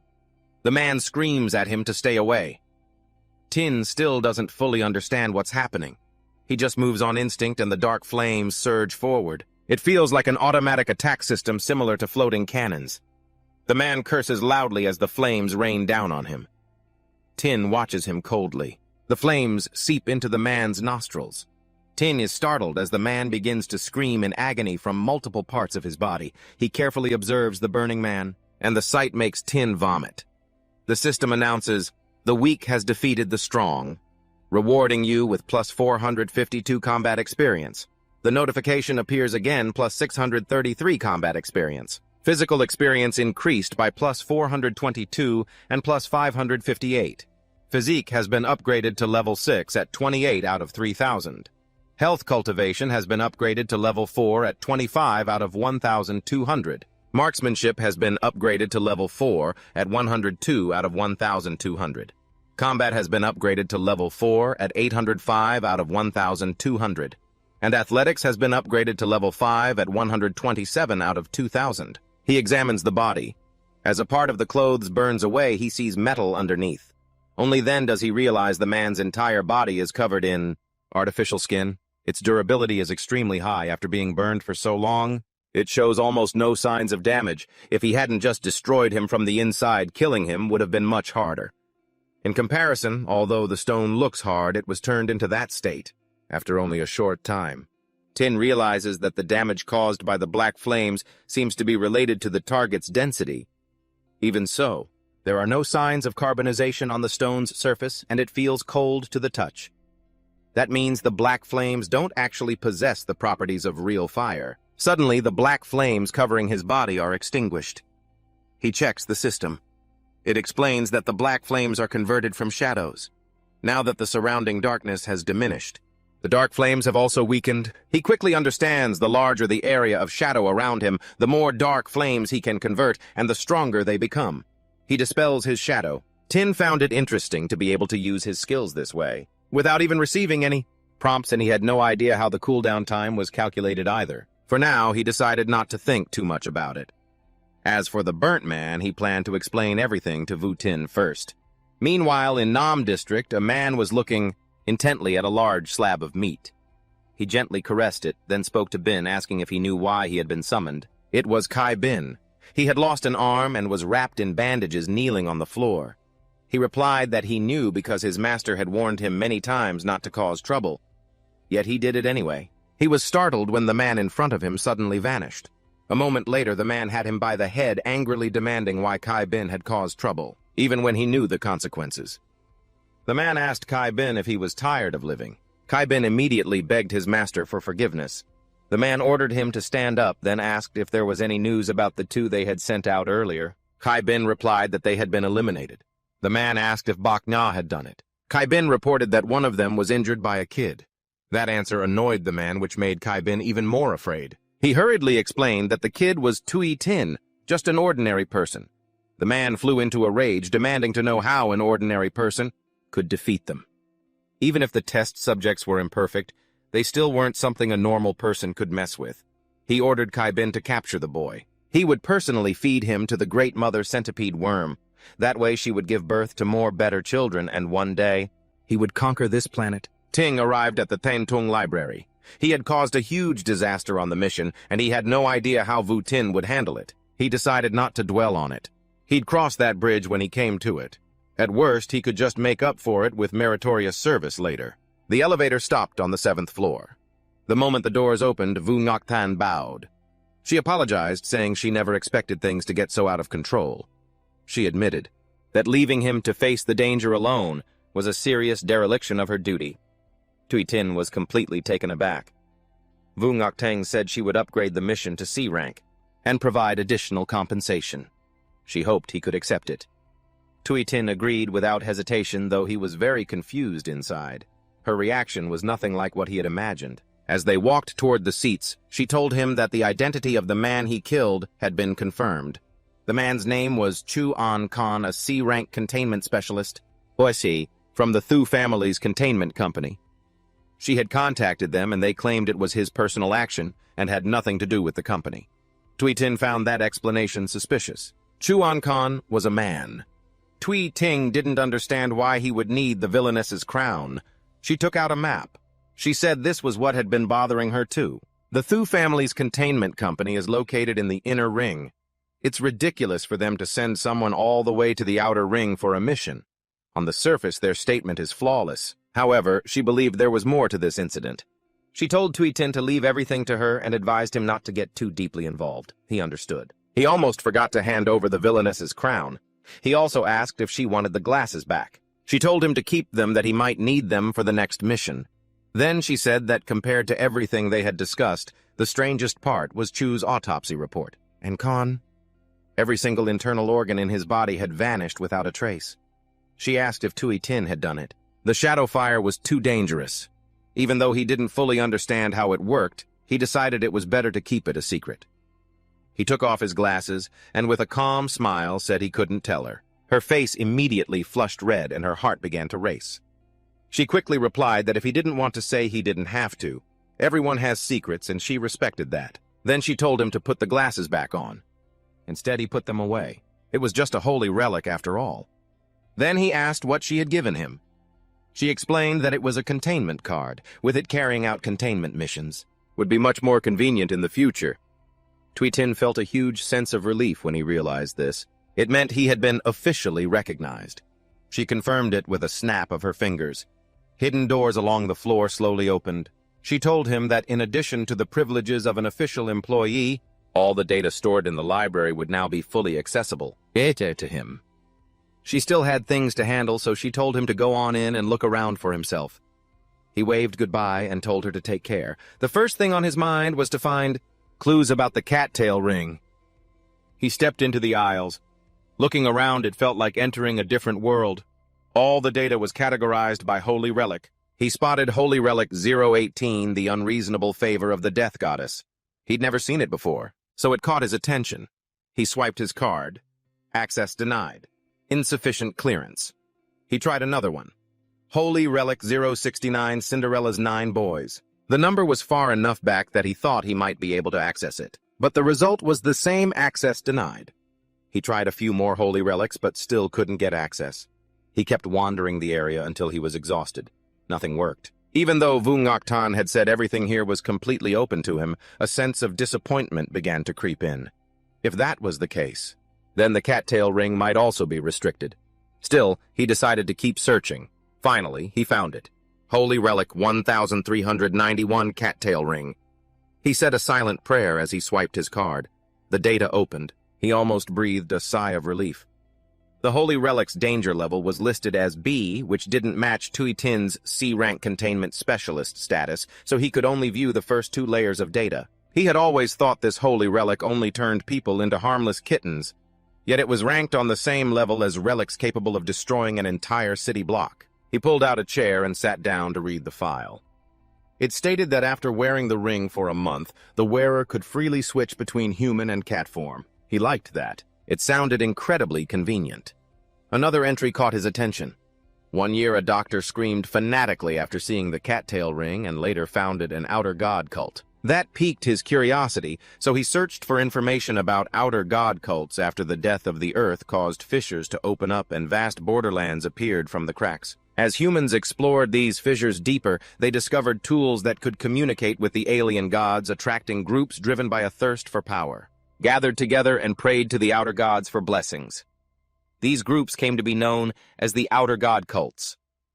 Those who received gifts from the outer gods were called recipients.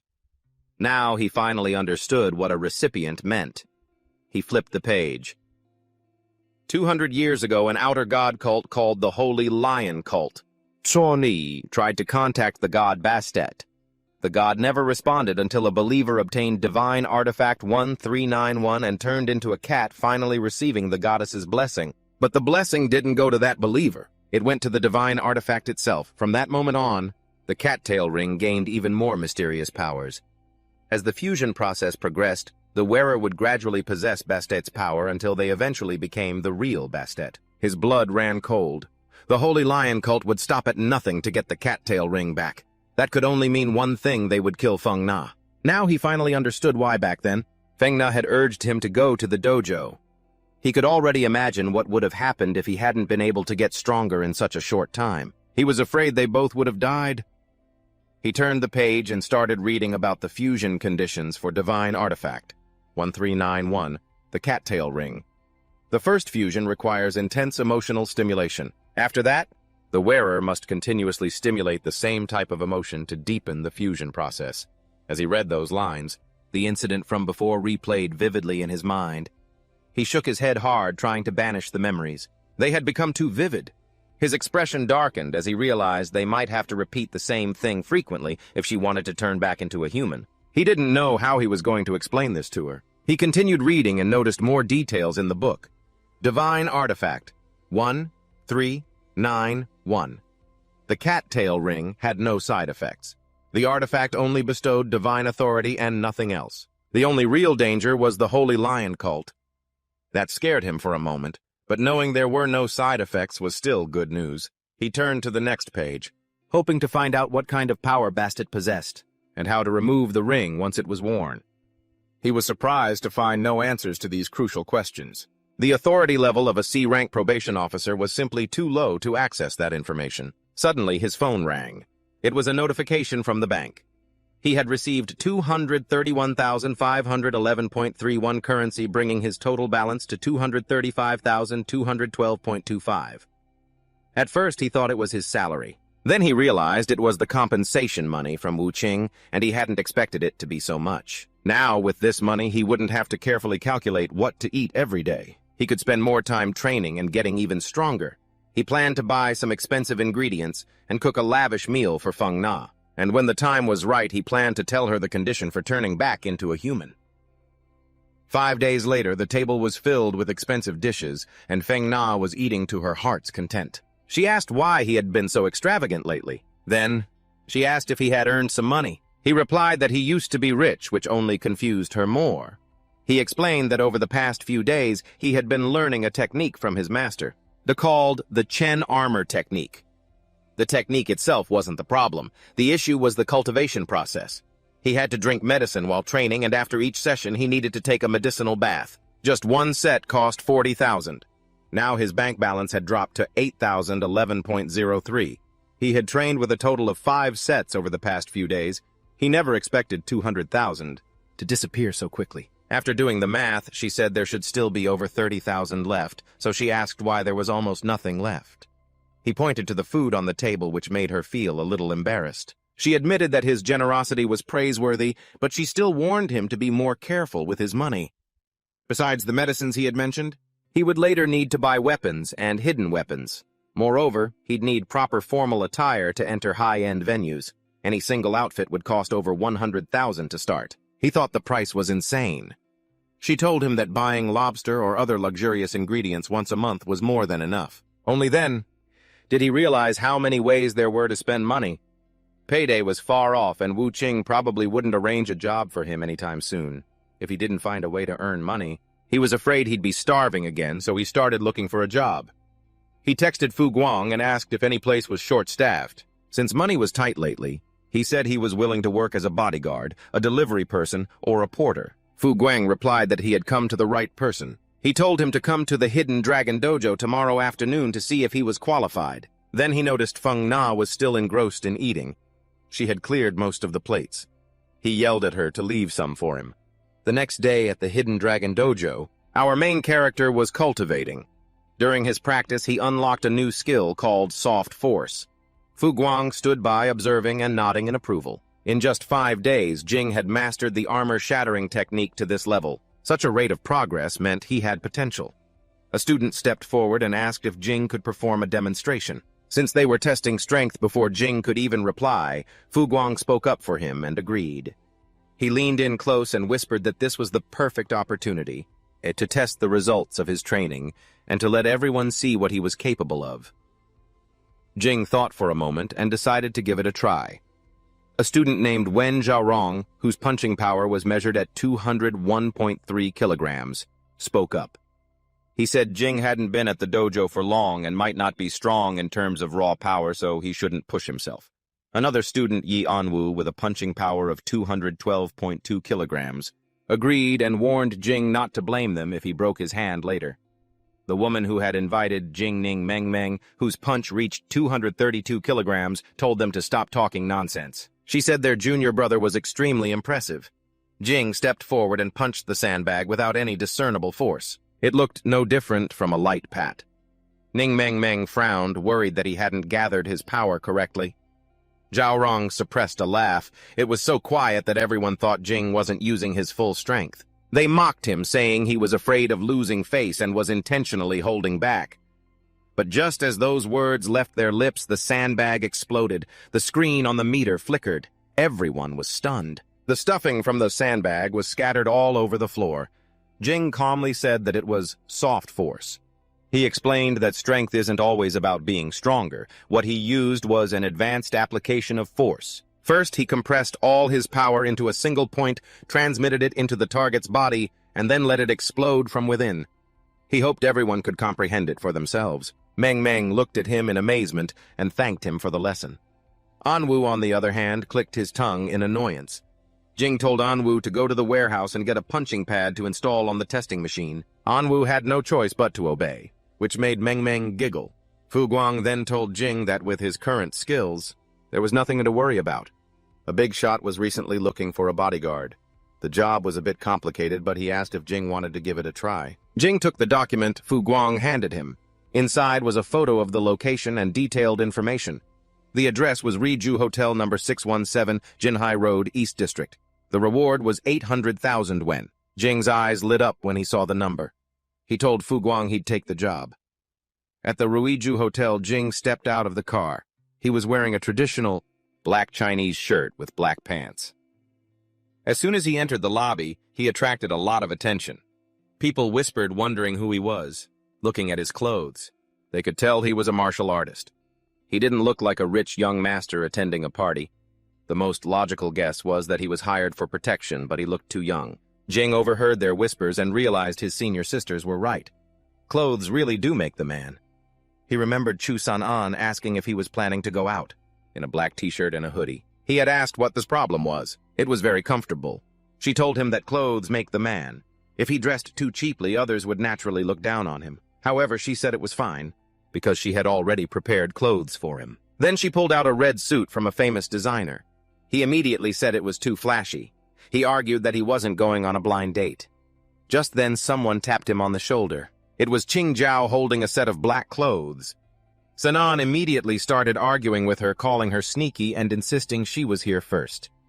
Jing silently concluded that senior sister Meng was still a cut above the rest. A few women nearby noticed him and thought he was very handsome. One of them even suggested asking for his number. A man in a red beanie asked if Jing was a high-ranking disciple of the Hidden Dragon Dojo. The man in a white suit next to him replied that he didn't recognize this kid. The man in red said that the Taoist temple must have accepted a new disciple. The man in the white vest added that Dragon King Li Qi once said he wanted to accept 7 disciples, but the 7th had to be a true prodigy with extraordinary aptitude and talent. Otherwise, he'd rather not accept anyone at all. He glanced at Jing and commented that this kid looked more like a pretty boy. He wondered how strong this kid really was, and said there was no way Jing could be Li Qi's disciple. The man in red pointed out something else. Jing's stance was incredibly stable. Each of his steps, each was precisely the same distance, no more, no less. His upper body didn't sway at all. His body control was terrifying, and his power generation was clearly at a very high level. The man in the white suit didn't care. He said even if Jing could use one part of his strength to create a 10-fold effect, he'd still lose if he faced 100 people at once. That annoyed the man in red. He said it was useless arguing with a blockhead like him. Just then, the receptionist approached Jing politely and asked if he was the martial artist responsible for security. He introduced himself and said it was a pleasure to meet them. After that, the man explained the details of this job. 6 martial artists had been hired, each responsible for a specific area. Jing was assigned to the backstage area. The lighting there was very poor, so he needed to be extra vigilant. Jing took the floor plan and said confidently that with so many martial artists, no one would dare cause trouble. The manager said, shaking his head. But it's hard to say. Calling in more people is just a way to prevent trouble before it happens. And then he excused himself. He said that he still had many things to resolve. Jing understood that it wasn't strange to just hire more people, but hiring 6 martial arts masters means something serious is going on, and that's not all. They've also dispatched a large number of bodyguards, judging from their equipment. Qin could tell they were all professionals. The number of surveillance cameras far exceeded what a normal hotel would have. When things are unusual, there's always a reason behind it. That made him curious about what kind of incident had caused such a massive arrangement. The man in the white suit stepped forward and asked if Qin was the newly accepted direct disciple of the Hidden Dragon Dojo. Qin asked who he was. The man introduced himself as Li Zhaoquan from the Tiger Soul Dojo and assured Qin that he wasn't looking for trouble. He said that since they were colleagues, it wasn't too much to ask to get a sense of each other's skill level first. Qin asked him how he intended to do that. Zhaoquan suggested a friendly match for the martial artists to probe each other's strength. Qin immediately understood this guy thought he was young and didn't believe in his abilities. At the same time, Qin also saw this as a good opportunity to find out where he stood among them. Vu Kuang suddenly saw Qin and stopped the man, asking why Qin was here. A woman walked over and asked if he knew that handsome guy. Then another person walked in and said he'd vote for Qin. They recognized him. It was Bui Shao.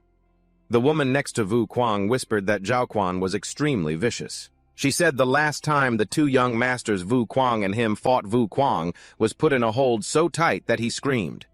That incident made Vu Kuang lose a lot of face. Another woman pointed out that there seemed to be no movement from the handsome guy, so she thought Zhaoquan wouldn't lose. Qin calmly explained that it wasn't that there was no movement. It's just that an ordinary person wouldn't be able to see it. Only then did they realize something was wrong. On the surface, Qin looked thin and weak, but his body had been tempered countless times. It was as hard as steel. His chi was clean and pure, far beyond anything Zhaoquan could compare to. Shao told Vu Kuang to wait until the competition was over. Afterward, he wanted Vu Kuang to introduce him to the young hero. Vu Kuang quickly agreed. Deep down, Vu Kuang was shaken. He couldn't understand how Qin had become so powerful. The feeling was unbelievable. On the other hand, Zhaoquan felt that Qin had almost no visible chi, which made him smirk. He took it as proof that this kid was just a rookie. He told Qin to pack up and go home early. Qin could feel Zhaoquan's power. It was indeed impressive. It was clear he had trained hard for a very long time. However, compared to Qin, it was still lacking. Qin stood there calmly. He even smiled. Zhaoquan suddenly felt something was wrong. Qin's force surged without warning, becoming overwhelmingly powerful. A flash of panic crossed Zhaoquan's mind. He couldn't suppress it anymore. He struggled desperately and then, without a word of warning, his wrist broke. Qin was stunned. Just from the sound, he knew it was bad. Zhaoquan slowly pulled back his limp hand. Qin asked if he was okay. Zhaoquan forced a laugh, straightened his back, and said he was fine. He admitted Qin was very strong and said he was worthy of being a senior disciple of the Hidden Dragon Dojo. His voice showed genuine admiration.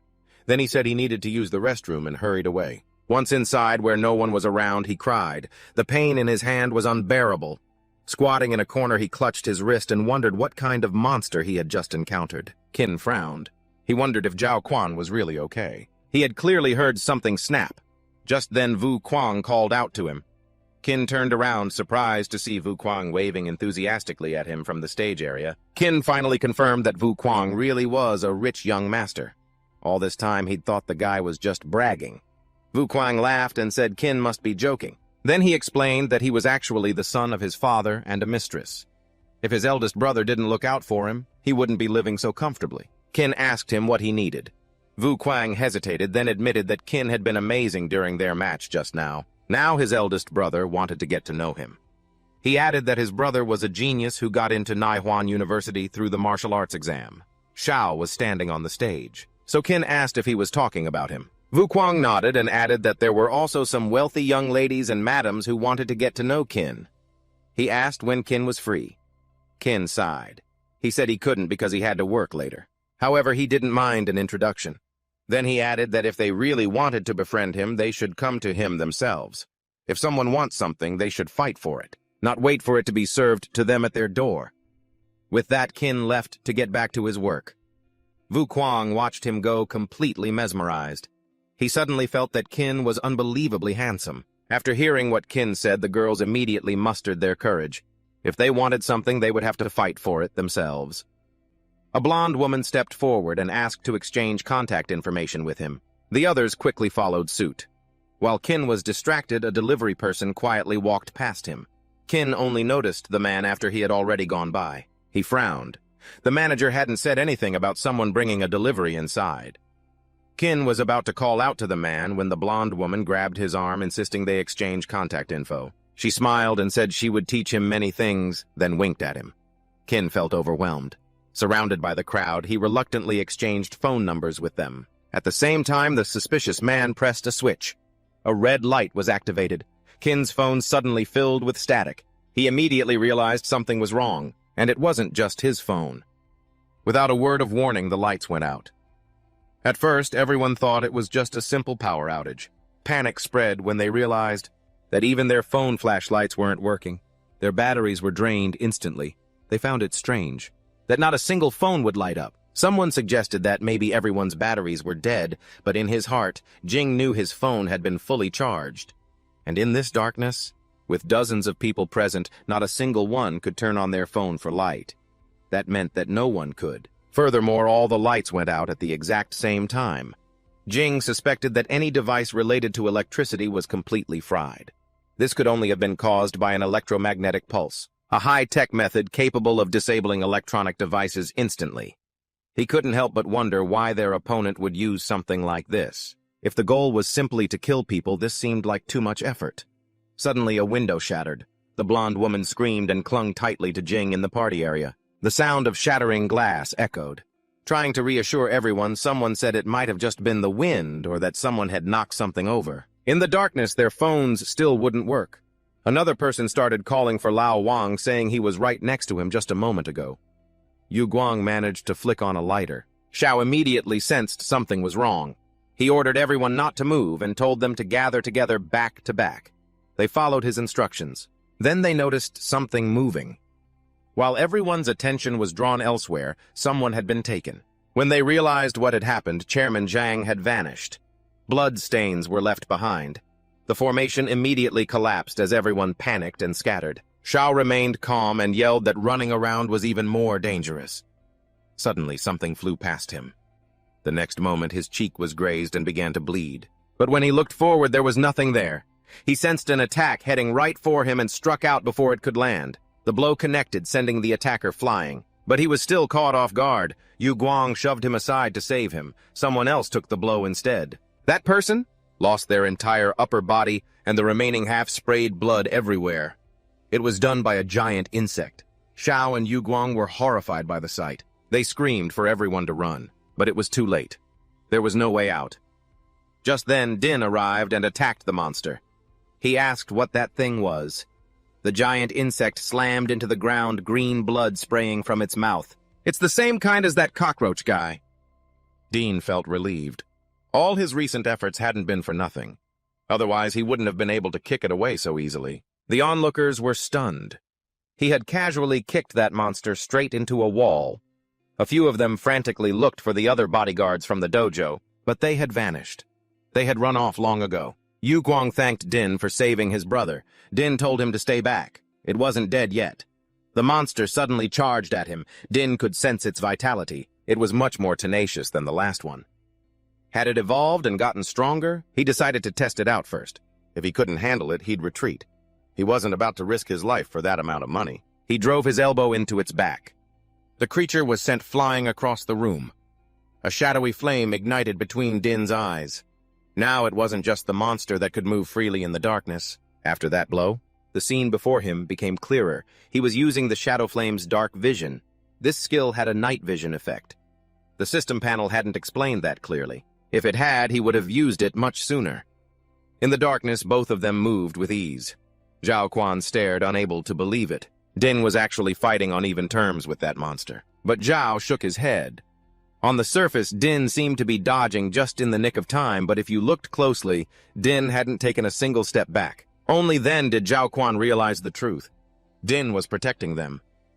Zhao Quan suggested that everyone should leave. Staying here would only distract Din and make him worry about their safety. The others agreed. They could call the police and find help outside. Din watched them go and felt a sense of relief. Now he could finally go all out. He looked at the monster and said it looked like it was having a lot of fun earlier, so he would play with it. The creature flapped its wings and then lunged at him. Din was taken by surprise. The monster still had a hidden trick. Its speed had suddenly increased. The monster hesitated. When Din suddenly vanished. In response, it emitted a thick black mist. Din was startled. He didn't know what was happening. A revolving lantern appeared before his eyes. It replayed fragments of his memories. For a moment he even wondered if he was going to die at the hands of some lowly cockroach man. But that was ridiculous. After spending so much money to learn martial arts, there was no way he'd lose to something like this. Clearly something was wrong. He felt himself fall, his head hitting something hard. When he turned his head, he saw a familiar dragon. At the same time, the monster struck his body, but it stopped dead in its tracks. A powerful force had formed in front of Din's chest. When Din opened his eyes again, they were different. His pupils looked like they were burning, and reddish-black smoke slowly seeped out. He decided to pay the monster back. He used the ultimate move of the hidden dragon-style Stormtail. The moment it landed, the monster's upper half was blown to pieces. Only its lower half remained as blood splattered everywhere. Din felt as if he had just realized something. Amazingly, he noticed something else. It wasn't actually dead. He wasn't too surprised. It was a mutated creature, but at its core it was still a cockroach. Even without a head, a cockroach could still live for 8 or 9 days. He remembered its true weak point was the subesophageal ganglion. He reached in and pulled the nerve cluster out. Looking at its size, he wondered if normal cockroaches actually had something that big. He almost gagged. Ngok Kwang cautiously asked if it was all over. They saw the monster had finally stopped moving. Someone announced that Din had killed it. Another person immediately asked which martial arts dojo he was from, and shouted that he was willing to sponsor him for 1 million. Someone else raised it to 2 million, and even urged Ngok Kwang to introduce them to Din. The man in the red beanie appeared again and teased him. Trieu Quan said that he admired him for daring to provoke someone like that. Trieu Quan blushed with shame and told him to stop. Deep down, 1 million Quan felt nothing but relief for that young hero. He hadn't even used 1% of his strength when they fought earlier. Luckily, Din had held back and didn't cripple him on the spot. Din urged everyone to take this opportunity to leave, as quickly as possible. He had a strong feeling that this matter wasn't so simple. Wu Tin finally noticed Din's wound and was shocked. A man walked up to Din and asked what he meant by those words. Ding looked at him and asked who he was. The man introduced himself as Deep Tan Lam, the organizer of the party. He asked if Din was implying that the incident wasn't an accident. Ding nodded. Based on what he observed, this wasn't a normal power outage. It was an electronic pulse, and it was man-made. As for the monster, it was likely released intentionally, with the intent to kill everyone present. Tan Lam's expression darkened. He said this must be an organized and premeditated assassination attempt aimed at them, angrily. He vowed to have his father thoroughly investigate everything. Inside, Tin felt something was off. They had installed so many surveillance cameras and hired so many martial artists. They had clearly anticipated danger, but still insisted on holding the party here. To him, the problem lay with them. He also noticed that the guests who could attend this party were no ordinary people. That made him wonder, why would someone want them all dead?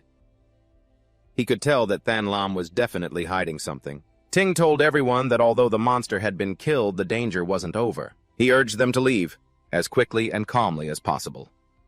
The staff guided people to walk slowly and avoid pushing. Anyone with a lighter was encouraged to use it to light the way as they moved. Tan Lam leaned in and whispered, asking Tin if he knew what that monster was. Tin replied that he was just a bodyguard.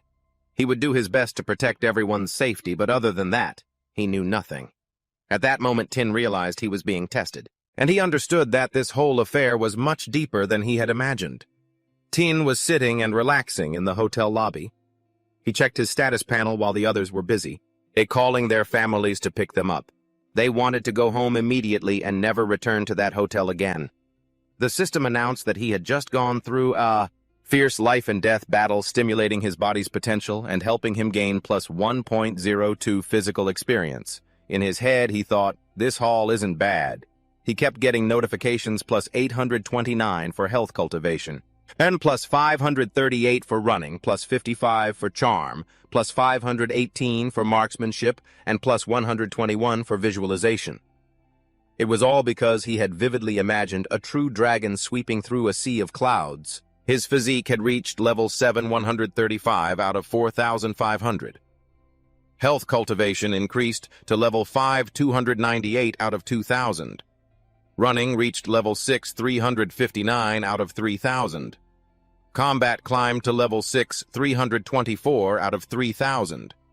Visualization rose to level 4, 748 out of 1,200. Tin was very satisfied. 4-digit experience points weren't easy to come by, and he had finally met the conditions for specialization. He had a cut on his chest, and to his surprise, it was healing. He paused, confused, then realized his stats had been fully restored. After leveling up, the system announced that he had met all the requirements and could convert basic force eruption into special force eruption. He wondered if this condition came from his enlightenment of the Cloud Layer story. He also wondered if this special force eruption was related to the hidden dragon-style martial art. He decided not to think too much about it. No matter how you looked at it, special force eruption sounded stronger than the basic version. After pressing yes, the system confirmed the specialization. Force eruption reached level 6, 2,080 out of 3,000. A total of 6,880 experience points were converted into hidden dragon force, now at level 4. 1,880 out of 4,000. At the same time, a strange sensation spread through his body. It felt as if rusty parts inside him had just been freshly oiled. The force flowed through his body with a smoothness he had never experienced before. An opportunity like this was rare, so he struck while the iron was hot and started practicing the armor-shattering technique again right there in the lobby. Meanwhile, the paramedics had arrived and Tue was leading them to the injured. He started to explain what happened in the 17th floor banquet hall. He was about to say more, but then paused. Tin was cultivating in the lobby that night at the Hidden Dragon Dojo. Tin thanked San-Ung for offering to apply medicine to his chest. She asked how he got injured meanwhile, and it was supposed to be just a simple bodyguard mission, yet such a terrifying monster appeared. She sighed and said he was really unlucky. The master came and explained that the dojo's missions always involved living on a knife's edge. Accidents were unavoidable. Since his master was knowledgeable and experienced, Tin asked if he knew the origin of that monster. Or not. Ligia replied that he didn't know the details either.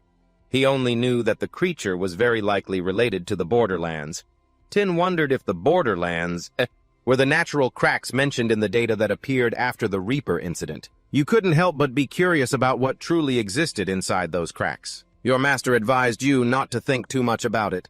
Surviving was already a great fortune, and as a blessing in disguise, Jing had grasped the final move of the dragon form. For a martial artist who trains on the line between life and death, adversity is the best teacher.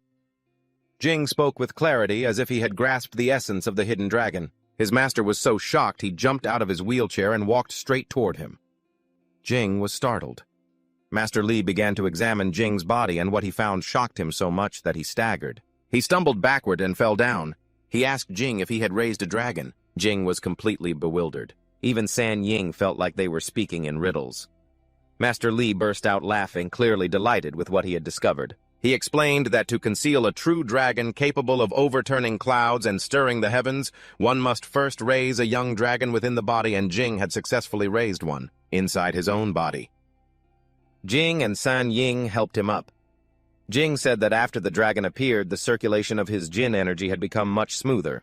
He asked if there were any other uses for it. Master Li replied that the dragon was not some illusory concept. It was a strand of true dragon Jin with its own spirit. He explained that practicing martial arts was no longer just about practicing techniques, but about nurturing the dragon in his body. That was the true essence of the hidden dragon style, and Jing had obtained the key to breaking his limits. San Ying asked what that meant. Master Li explained that the human body has limits. Once the 5 levels of body refinement flesh, tendons, bones, and blood are perfected, one cannot advance any further. At that point, one needs to break that limit, which means ascending to a higher level of life. Reconstructing the physical body is the most crucial foundation. Although the person still looks human, the essence of their life is no longer human.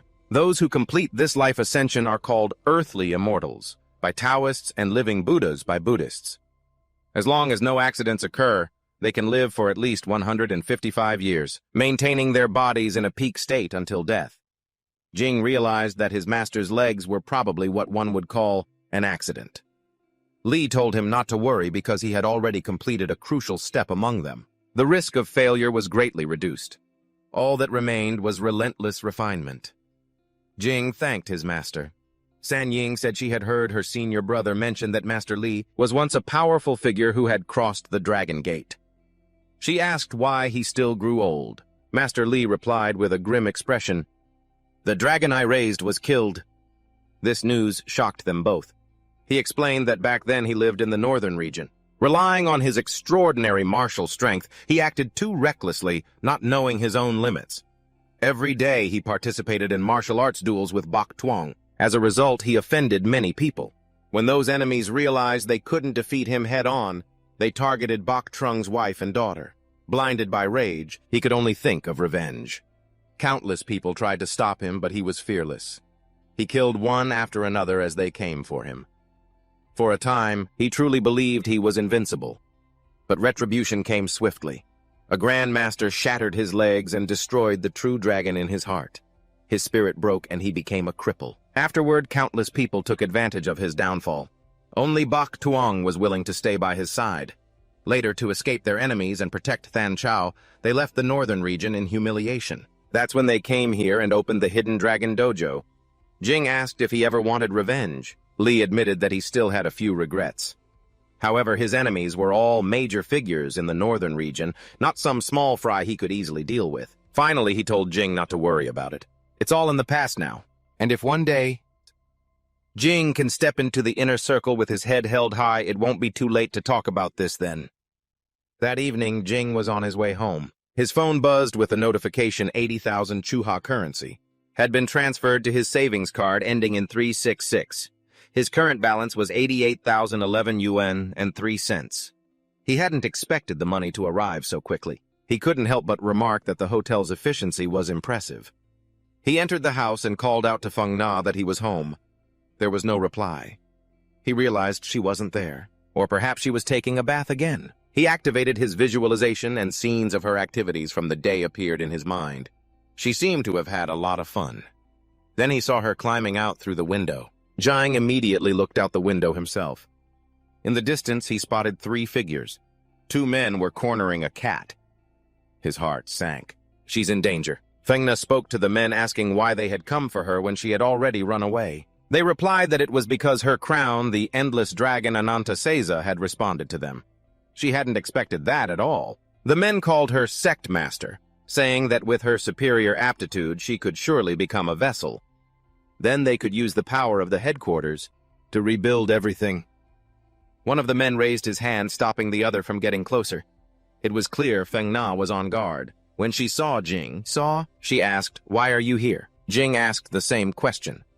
After hearing their conversation, he quickly realized these men were members of her sect.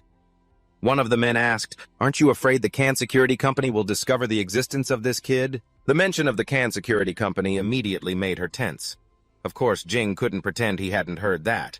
The man hurriedly explained that if the sect master continued to stay at home, and this kid and the Can Security Company found out about it, it would surely drag him into trouble as well. Feng Na felt a wave of sadness, wondering if she really wanted to leave. Even so, the Can Security Company is truly an extraordinary existence.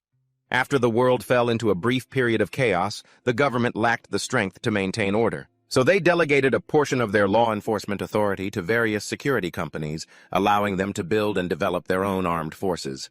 The Can Security Company was one of them. Unlike other companies, it expanded at an alarming rate, quickly becoming a deeply rooted giant. Now it has grown beyond its original controls. Fuang Na was hidden here quite well after turning into a cat, but now that the people from the Long sect have tracked her down, the risk of being exposed has greatly increased. But if the Can Security Company really comes, Qin wasn't afraid at all. He told the man that Fuang Na would not be going back. Fuang Na was deeply moved. The man asked Qin if he really believed that he could protect the sect leader. Qin replied that since nothing has happened yet, how would they know the outcome without trying? The man sneered and said that Qin had no idea about the Can Security Company. Just how terrifying it is. Someone like you won't last long. Just sending any random squad would be enough to finish you off. Fuang Na yelled at them to stop. She said that if they hadn't come here in the first place, then none of this trouble would have happened. She said she never wanted to be the sect leader of the Long sect to begin with. It was all because that damn old man acted on his own, enforcing this title on her and treating her like some chosen heir. If they want to receive that so-called heavenly gift or whatever, they can go get it themselves and stop coming after me. She was out of breath from shouting. She added that if something really happened, she knew Qin would protect her. She turned to him and asked, "Right." He answered, "Right." Then the two of them turned and walked away. The man clicked his tongue. Meanwhile, elsewhere at the location of the Great Centipede, Mother Kai Bin's master remarked that he never expected Number 1 to be killed by a 17-year-old high school student. Even when Trin Shuyen was 17, he would have had a hard time defeating Number 1. This made him wonder if a genius even stronger than Trin Shuyen really existed. Kai Bin replied that the situation was different. When his junior was 17, he had only been training in martial arts for a short time. Kai Bin suspected that the person in the news had probably been secretly trained by the Hidden Dragon Dojo for years just to become famous overnight. His master told him to forget about it. It wasn't really important. Although the expected outcome wasn't achieved, at least a few people died. That would serve as a warning to the board of directors. He threw the phone to Kai Bin, who answered the call. Then the master asked about the situation with Number 9. Kai Bin reported that last night it had also eaten Number 7. It had only been born 10 days ago, but its growth rate was frighteningly fast. The master concluded that Number 9 was now the perfect specimen, the most cost-effective. All future feeding and production would focus on Number 9. He also instructed Kai Bin to find an opportunity to let Number 9 out and make an appearance. He already knew the high school student mentioned in the news came from Than Tan-affiliated high school. That school was the top high school in Than Tan. He said that if an incident were to happen there, it would significantly increase public support for that bill. Kai Bin felt a chill run down his spine, but he still answered, yes. It was a beautiful sunny day. Qin was busy training in martial arts to become stronger, and someday, to solve all problems. Even if he couldn't solve the problem itself, he could at least solve the people who caused them. As he trained, he visualized himself destroying the Can Security Company. The system announced that he had completed one session of cultivating the armor-shattering technique. His physical experience increased by 331 points. When he activated visualization, the cultivation efficiency was significantly enhanced. Vibrating Starfire, one of the 5 great killing moves of the Hidden Dragon style, is a defense-breaking technique that sends activated kinetic force directly into the enemy's body. Thanks to this skill, Qin could break through bronze walls and iron partitions. Naturally, he wanted to master it completely. Suddenly, Fu Kuang announced that Qin had hit the jackpot. Qin asked why. Fu Kuang explained that when Qin killed the monster at the Tui Truck Hotel yesterday, he saved a group of second-generation rich kids. Therefore, the Hidden Dragon Dojo received a massive amount of donations, all from those rich kids. The master decided that every single cent of it would be counted as Qin's remuneration. The total amount came to 22 million. Qin's eyes lit up when he heard that number. He even imagined himself lying on piles of cash. He remarked that the rich and powerful really know how to behave. Fu Kuang then told him that the master said now that Qin was so rich, he shouldn't train as recklessly as before. After that, Fu Kuang handed him the plan the old man had prepared. It listed his daily consumption: 1 bowl of 10 Perfection Grand Tonic Soup, 1 bowl of Kidney Nourishing Soup, 1 bowl of Essence Nurturing Soup, 1 bowl of Mind Nourishing Soup, 1 bowl of Spirit Nourishing Soup, 4 types of inhalable tonics, 2 body conditioning medicinal baths, and 8 types of essences. The total daily cost was 208,000. Qin laughed and said it wasn't much, since he had over 20 million in hand. Fu Kuang suggested he turn to the next page, which stated that Qin needed to take one condensed heart-nourishing pill per week, costing 800,000. There was also an injectable steam bath medicine he had to undergo, twice costing about 1,230,000. On top of that, he needed a tendon opening massage once every 2 weeks, costing 1,800,000 in one session in a high-pressure stone chamber once a month, costing 2 million. Qin's body trembled. Fu Kuang told him to get ready to say goodbye to his 20 million. Only then did Qin realize that he was still a poor scholar after all. Fu Kuang then showed him something else on his phone. Qin was on the front page of the Thantan Morning News. Someone had leaked the incident of him killing the monster yesterday to the media, and now he had become the hero of Thantan. Suddenly, King's phone rang. It was an unknown number. King answered the call, and what he heard made his face turn pale. The person on the other end was scolding King for being absent from class for so long. He was reprimanded for recklessly skipping school to work part-time and become a so-called hero, while still not returning to school. King argued back that something had come up at home. Since the school's sports meet was starting in a few days, his teacher had decided to sign him up. He was assigned to run the 100-meter, 200-meter, 400-meter, 800-meter, and 2,000-meter races. In short, his teacher wanted him to represent the class. Out of nowhere, San An suddenly waved at him, so King told his teacher he had something urgent to handle and would hang up first. His teacher reminded him to be there when the time came. King then asked his 6th senior sister if she was looking for him. She told him there was a commission assigned specifically to him, and the pay was very high. That immediately piqued his interest. She explained that the client was also a martial artist. After seeing the news, the client had become curious about King and wanted to spar with him. The pay was 500,000. King's eyes lit up. 500,000 just to be a sparring partner. The next day, inside the inner ring of the North District. The North District was where most of the high-ranking government officials lived.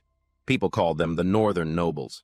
It was said that a random person there could earn in just a few minutes what an entire household in the outer ring earned in a year.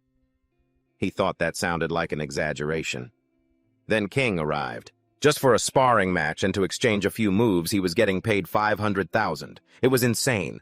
However, the rich don't think like ordinary people. To them, that amount of money was probably nothing. The house was huge, big enough to rival half the school. That's when he noticed something. Standing at the front door, Du Kuang was waving at him along with Tiu. He wondered what those two brothers were doing here. He asked if they were the ones who had sent the commission to his martial arts hall. Tiu said he had misunderstood. Someone wanted to see him, and they had asked Tiu to arrange it. King shot Du Kuang a sharp glare. Du Kuang immediately explained that it wasn't his idea. His father had ordered him to do it, and he didn't dare refuse. King asked suspiciously if his father was the one who wanted to spar with him. Du Kuang said another person had asked his father for help. He looked frustrated, as if he didn't fully understand it himself. Tiu suggested they explain everything on the way. He said the person was from an official organization. As for which one, he honestly didn't know. His father had only told them one thing: do everything possible to please this man. At last night's party, that man had personally asked him to arrange a meeting with King. Tiu asked if King really didn't know anything. King said no. He wondered who would go to such trouble just to meet him. His first guess was the Khan Security Company. Before Tiu opened the door, he warned King that even though he was strong, he should be cautious because the man inside might be stronger than anyone King had ever met so far. The man was huge, with a muscular build and silver hair. He looked to be middle-aged. He introduced himself as Mandrill. King could tell immediately that this man was no ordinary person. He greeted him politely and noticed the scars between his thumb and palm along with bullet holes on his shoulder. Those weren't marks an ordinary person would have. They were the marks of a soldier, someone who was used to killing. Mandrill smiled and said he wanted to make friends right away, and in his mind the best way to make friends was to fight. He leaped from his chair and charged at King. The tables and chairs beside him exploded on the spot. King clenched his fists. For a moment he wondered if this man was really from that security company. If he was, King was going to take him down. They collided in the center fist against fist. The impact was so strong that Du Kuang's knees nearly buckled. Mandrill thought the kid's hand would be crushed. But King was completely fine. He calmly said, "Now it's my turn." Mandrill was in disbelief. He couldn't understand how that was possible. King activated Toavan V. He slipped behind Mandrill and drove both his elbows into his back. The blow sent Mandrill flying. He was embedded halfway into the wall. Thieu was stunned. He said that if he had taken Mandrill's punch head-on, his entire arm would have been crippled. Yet not only was King unharmed, he had countered immediately.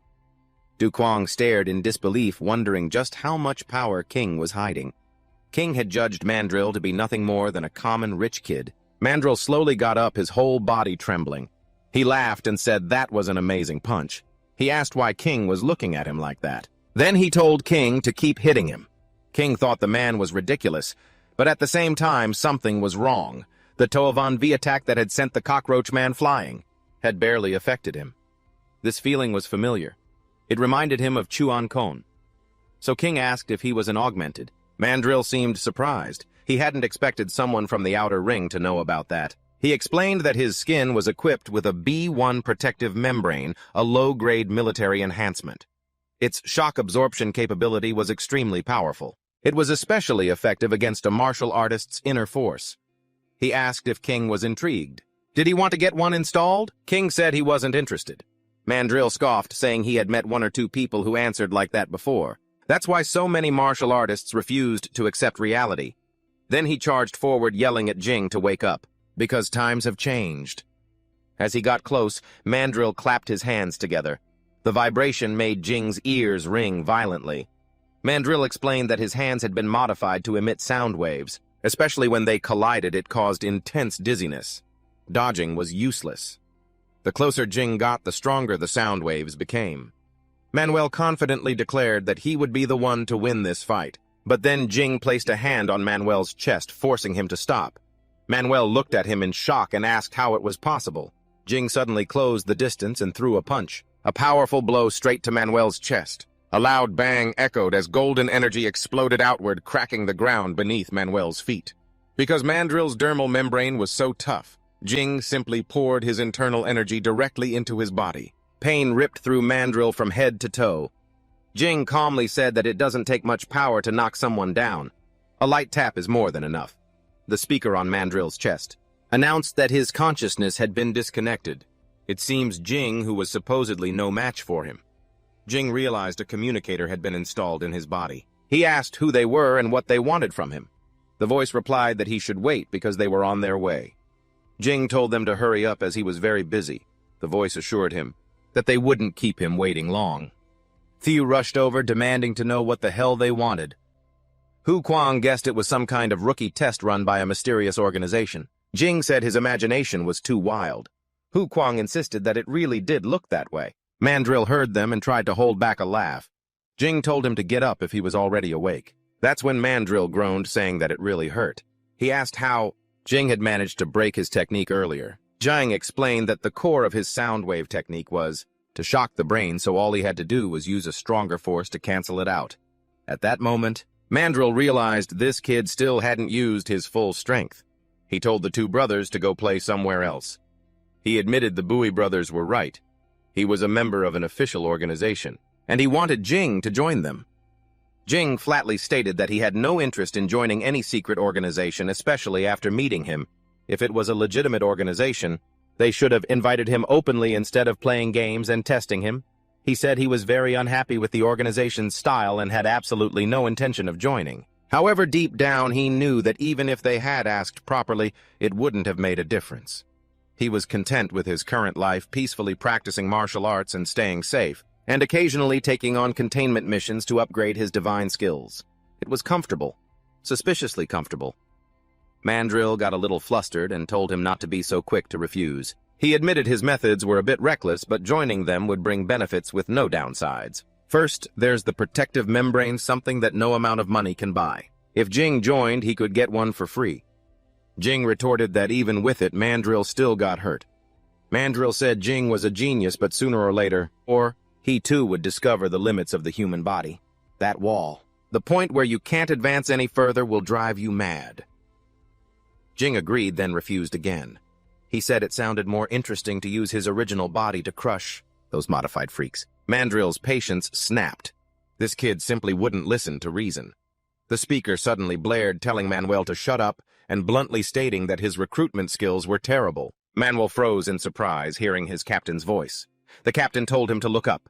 A figure was falling straight from the sky. Jing activated his targeting skill and immediately recognized her as Void Blade. They both shielded their eyes as she landed, dust and debris kicking up around them. She greeted Jing and assumed he still remembered that she was the captain of the White Fang Squad 838. Then, she casually explained that the gorilla next to him was one of her squad members.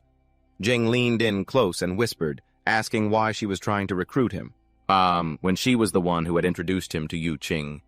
She replied that this time the order came from her superiors, and besides recruitment, she had a second mission. She asked if he knew the origin of the monster he had killed a few days ago. Jing said he only knew it was a creature from the borderlands, nothing more. She nodded in agreement, saying it had characteristics of the borderlands, such as possessing a core. The core is the source of power for borderland creatures, but it's not necessarily located in the heart. It can be in the limbs, fingernails, or even the skin. As long as the core remains intact, they can revive indefinitely. Jing felt relieved that he had accidentally destroyed it completely back then. It was blind luck. Since it had a core organ, he asked why. She said it wasn't exactly the same. She projected a holographic image of a thousand-legged broodmother, a creature from Borderland F056, also known as the Carrion Lake. Its danger level rating was up to 6.2. Jing asked what this danger level meant and what 6.2 represented. She asked back if the Outer Ring dojos don't even teach basic classifications. Void Blade asked the gorilla to send over his combat data from earlier. Mandrill grumbled that he wasn't a gorilla. Then he tapped the side of his temple, and a soft beep sounded. She received the data and saw that Jing's current danger level rating had reached 2.93. A normal adult male has a danger level of 0.1. Jing's 2.9 means he was equivalent to 1,280 normal men, while the thousand-legged broodmother was equivalent to 65,000 people like him. Jing admitted that was dangerous enough. She added that this was just an extreme case. An unawakened thousand-legged broodmother has a danger level of only 1.8, and its main function is reproduction. The broodmother can absorb the genetic information of anything it eats and produce corresponding insect species. It can even eat different creatures and merge their genes. A month ago, a smuggling ring captured a thousand-legged broodmother from the Carrion Lake and smuggled it out. After receiving intel, they pursued the smugglers all the way to Tintin's southern district, then lost the trail. And now, thanks to Jing, they finally have a lead. Jin asked if the cockroach monster he had killed was born from the celestial centipede specimen. She confirmed that he was right, and because the monster was a roachman, Jin realized it was created by fusing a cockroach with a human. The thought sent a cold chill down his spine. Void Blade knew he had realized that the roachman's power had been continuously increasing. She suspected that whoever was controlling the celestial centipede specimen was constantly refining it, and Jin, who had ruined their plans more than once, had become their target. Jin understood now. Then, he asked if the invitation was to protect him. She said no. He was only 17 years old, but his talent was exceptional. More importantly, he had the courage to face the borderland creatures head-on. Backed by an agency with the most professional and advanced training system in all of Zhuhai, they could fully unlock his potential in every aspect, with no blind spots. Jin knew her offer sounded perfect. Unfortunately, he already possessed a training system that surpassed everything else from the very beginning, so he refused. Void Blade could only sigh. She could roughly understand his way of thinking. Then she offered a compromise. Jin could become an external contractor for the White Crow Squad. When needed, they would entrust him with missions and he would receive corresponding rewards. Mandrill, listening on the side, was completely stunned. Jin became suspicious. The terms were too generous. He asked if their agency possessed any divine artifacts. She replied that they did. One of their internal research departments was the Divine Artifact Research Institute, which housed many divine artifacts. As long as he accumulated enough merit, getting one wouldn't be difficult. His eyes immediately lit up.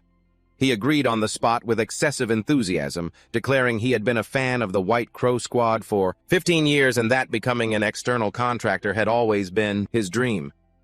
They shook hands to seal the deal, then Jin got in the car and headed home. Mandrill asked his captain if all of this was really necessary. Jin was just a rare martial arts genius, but not unheard of.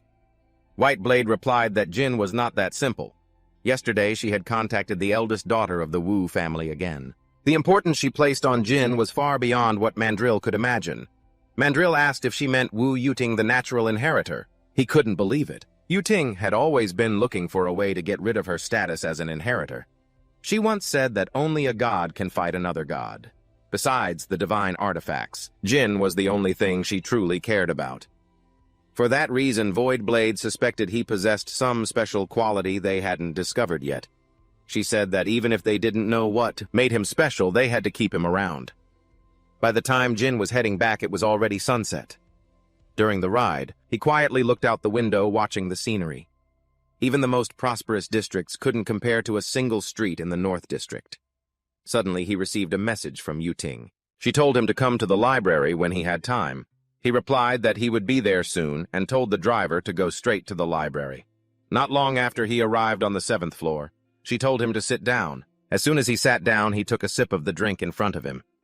It was awful. He told the hostess to prepare something better next time. He wondered how much this woman truly loved that sweet water kettle. Just how much could she love it? She asked if he disliked the tea made from the water created by his favorite divine artifact. He suggested they have Coke instead. She said she already knew the White Crow squad had contacted him. He replied that they had invited him to join White Crow, but he had refused. She said he made the right choice. He asked why. She explained that crows are usually seen as ominous creatures, birds that signal disaster and death. White crows, on the other hand, symbolize rebirth and benevolence, bringing good fortune.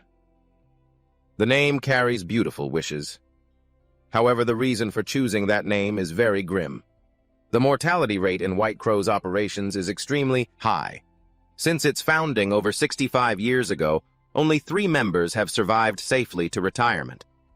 Jin agreed that it was indeed dangerous. He made a mental note to be very careful with any future jobs from White Crow. The revival effect of his twin life only worked once in a short period. And then he asked about the background of the agency itself. She explained that its full name is the Special Bureau for Abnormal Disaster Emergency Management. After the new era began, the state established this organization to deal with various abnormal disasters. It operates independently of the 5 major agencies and is often called the 6th agency. If Jin had joined White Crow, even if he went on a massacre in Qingqing or went completely crazy and set off a nuclear bomb, no one would have the authority to arrest him. He finally understood just how terrifying the power of the 6th agency was. He asked if the government was worried about it getting out of control. She said there was no need to worry. The agency has 13 high-ranking officials, and almost all of them live in the Imperial Court. Ah, so now I see, he thought. That means the 6th agency is essentially a country of its own. Jin realized just how truly vast its influence was. Then she told him the main reason she asked him to come was simply to remind him about the White Fang matter. Now that he understood their background, he was free to leave. He asked if she had any missions for him. She said no. He asked if she was going to show him any divine artifacts. Again, she said no. He asked if that was really all there was. Model. So she added that if he really had nothing better to do, he could help clean the library. That made him spring to his feet and quickly say his goodbyes. Suddenly, his communicator rang. It was that bastard. He had completely forgotten about it. He answered the teacher's call, saying he'd be in the South District soon.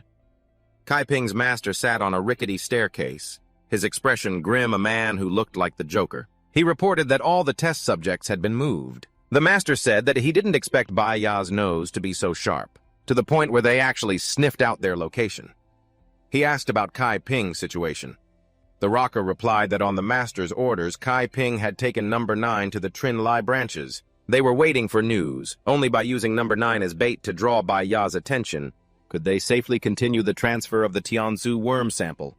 Otherwise, the thing was too conspicuous and would be easily exposed. The rocker added that the Khan Corporation wasn't helping at all. They were forced to rely entirely on themselves. The master scoffed, saying that big corporations are always like that. They just want to reap the fruits of others' labor without lifting a finger. If things fail, they lose nothing, and that's precisely why it's now their turn to act the same way. His disciple said that if this succeeded, that crooked company might just burn the bridge after crossing it. The master calmly replied that he'd already considered that. He had prepared a backup plan long ago. If anything happened to them, that crooked company wouldn't get away unscathed either. Meanwhile, someone had snuck onto the school grounds. In his eyes, the students were nothing more than fresh meat. If he could capture them all and offer them to the Worm Mother, he would be greatly rewarded. He noticed the girls cheering excitedly for Din. Looking in their direction, he saw a boy running on the field and wondered if that could be Din. In his mind, Din looked like an ordinary teenager. He doubted someone like that could defeat a test subject, but it didn't matter. Soon, things would get much more interesting. For now, he continued to pose as a janitor. A student glanced at his muscular build and wondered if he was new. The girls erupted in cheers as Din won. Guy handed Din a bottle of water and asked if he really still wasn't interested in girls. Ding simply replied no. He then asked how many events were left for the day. There was the 400-meter race, the 2,000-meter run, and the relay. He asked about the relay, and Gay explained that it was also a running event. So the teacher had signed Din up for it too. He quickly added that he wouldn't drag him down. Suddenly, Din felt something was wrong. He smelled blood. He activated his targeting skill, and he saw a roach man inside the school eating people. The creature moved through the campus like a tiger charging into a flock of sheep. Ding told Gay to call the police immediately and clearly report that a roach man had appeared in the school. Then he told him to run as far as he could, and not look back. At the entrance of the lecture hall, dismembered bodies were scattered everywhere. The roach man spotted fresh meat, a female student trembling in a corner. It slowly approached the helpless girl. She could only brace herself in despair. Suddenly, someone charged in. It was Din. He slammed into the roach man, knocking it back. The creature did a flip and immediately got back up. Din yelled at the student to get out of there. She thanked him profusely and ran without looking back. Din decided to wear it down first. He activated Life Double and Speed Double. He focused all his power into a single point. He shattered its shell, then sent it flying. It crashed through several walls. Someone stumbled out from a nearby room. It was a janitor. He begged to be saved, stammering that he had completely lost control. Din recognized him immediately. It was Kai Ping. Din couldn't understand why he was here. Kai Ping said he was from the Kim Fong dojo and needed to find his master to deliver an urgent message. But the roach man had returned and it completely ignored Din. Kai Ping froze in terror. Before he could even let out a scream, he was devoured. It happened in the blink of an eye. Din realized that without Life Double, that moment could have been the end for him. His finishing blow from earlier hadn't actually taken it down. After devouring Kai Ping, the monster turned towards Din. He watched its wound close at a terrifying speed. It let out a roar and charged. It was incredibly fast, but Din managed to dodge at the last second. The creature spun around as Din evaded, but a tentacle still grazed him. Something was clearly wrong. Compared to the roach man he fought at the Du Truc Hotel, this one was bigger and tougher. The spikes on its arms and legs were larger, and even the antenna on its head had become deadly weapons. Din suspected its genes had been further optimized. He could see this battle turning into a war of attrition. He grabbed a nearby fire extinguisher and threw it. The monster sliced through the fire extinguisher. Pressurized gas sprayed everywhere, obscuring its vision. Din seized the opportunity and attacked. He picked up a steel rebar and plunged it straight into the monster's head, making it screech in pain. It spread its wings. Din was shocked it could still move after that. Then it vanished. It began to circle him at high speed, clearly trying to confuse him before launching a surprise attack. But he didn't expect it to be capable of tactical thinking. He closed his eyes and entered a visualization state. Since he couldn't predict the angle of attack, he decided not to rely on his sight at all. Using his visualization ability, he tracked its movement path, and then he found it. A familiar feeling rose within him. It was the same feeling as when he understood the tale of the Cloud Stepper. Even so, he activated a killing technique from the Hidden Dragon style, his scales turning a golden hue. He knew just how critical the situation was. With this much chaos at the school, the White Fang squad was bound to arrive sooner or later. He chose to stall for time, trying to hold on until they got there. The school was already destroyed. Void Perception hovered in the air. Flying with her anti-gravity dragon wing boosters, it had been less than 5 minutes, and the entire school was already in ruins. She realized King might be in grave danger. A helicopter flew overhead. Void Perception immediately warned it to avoid a vortex that had formed nearby. Shan Jiao reported to the captain that the lecture hall had collapsed. He asked if they should still go down. Void Perception activated her ability. She detected someone inside. Looking closer, it was King. The data was instantly synced with the whole team. She decided to save King first. The rest of the team would capture the child of the Heavenly Centipede matriarch alive. Shan Jiao noticed her pull out a booster made of dragon bone and wondered why she would bring such a crazy piece of equipment. to a mission like this. She wondered if the earlier energy storm had been caused by the cockroach monster. She entered the building. She gently tapped King on the shoulder. He reacted violently, swinging his arm at her, but she yelled out that it was her. He froze. He let out a sigh of relief when he realized who it was. Then, as if all his strength vanished, he collapsed. But she caught him. She gave him a fast-acting painkiller. He warned her not to let her guard down. The cockroach man was extremely strong. She noticed strange marks on his neck. She told him not to worry, she hadn't come alone this time. She'd brought the entire White Fang squad. They charged straight at the cockroach man. Shan Zhao felt proud of King for the groundwork he'd laid for them. A woman with a lollipop in her mouth snapped at him to stop talking nonsense and focus. The monster's attack was coming. The cockroach man attacked. Shan Zhao thanked her for the warning as he charged forward. Suddenly, the cockroach man coughed up blood. A deep gash had appeared on its side, cut by the long-haired woman. Void. Perception called Shan Zhao an idiot, reminding him that she'd told him to attack from the correct angle. She told him to watch closely. 10 daggers flew up, hovering around her as she charged the monster. Then she brought them down in a relentless rain of blades. The cockroach man's body shattered like glass. She was cutting it to pieces. King watched and mumbled that they were true professionals. He saw her blades striking the weak points at the joints with perfect precision. Just a slight cut was enough to make the entire cockroach monster crumble and shatter. That's when he truly realized she was on a completely different level. Despite having its limbs severed, the cockroach man was still alive. Void Perception ordered Ziyu to staunch the bleeding. They couldn't let it die. They needed it alive to track the heavenly centipede matriarch. Then she told Cao Jing to write the mission report. In the meantime, she also instructed her to send a request to the higher-ups for a tracking device. Shan Zhao walked over to King and asked why he looked so banged up. King replied that he was lucky they'd arrived in time. Shan Zhao said that was a given. As soon as the captain got the call, they immediately took a helicopter from the South District to get here. He added that the level of importance the captain placed on King was extraordinary. King asked if they'd found anything in the South District. Shan Zhao replied that they had searched less than 1/3 of the area and had no results so far. King said he had a few leads. Void Perception immediately wanted to hear them. He explained that he suspected the cockroach man had been brought into the school by someone named Duan Kai Ping. King said Duan Kai Ping was the leader of a local gang, and his appearance at the school was strange enough on its own. On top of that, he had disguised himself as a janitor. It was hard not to think it was a setup. Void Perception said this information was extremely valuable and told King to report it to the higher-ups immediately. She was about to turn away. Then she realized something was wrong. Her expression changed as she urgently told Xiao Jing and IU to fall back. The dismembered body was starting to piece itself back together. IU froze in shock. She was stabbed straight through while Xiao Jing barely escaped. The cockroach man walked away as if nothing had happened. Manrio thought it was super regeneration, but Void Perception corrected him it was molting. They saw it trying to escape, and that was something they couldn't allow. King borrowed a knife from her. She asked what he was planning to do. He activated Life Twin and Speed Twin. Then, he threw the knife at the escaping monster. Void Perception's jaw dropped when she saw it. Manrio couldn't believe what he just saw. King had thrown an object with the force of a depleted uranium armor-piercing round using only his own body. The cockroach man began to fall. King casually said it was because Void Perception's knife was good. That answer annoyed her. That knife was worth over 10 million.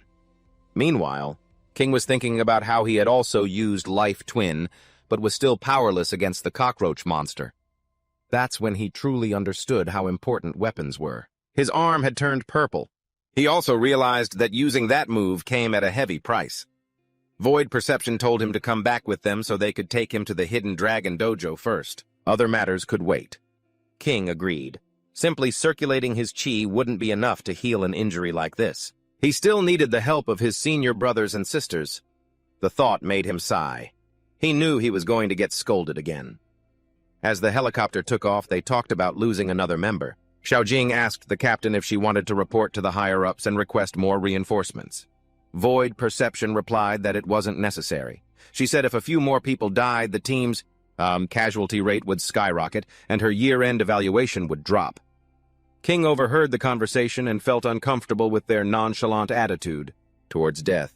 He knew he would never get used to it, even if he lived another lifetime. System notifications kept popping up. Because he had endured a potential life-or-death battle, his body had been stimulated. Plus 1.367 physical experience. In the same battle, you delivered a finishing blow to defeat the enemy and felt an intense rush of excitement, increasing your health experience by 939 points. You also executed a perfect strike. Pushing your precision to the limit increased your marksmanship experience by 1,211 points. Your marksmanship has leveled up to 6 with 198 out of 3,000 points.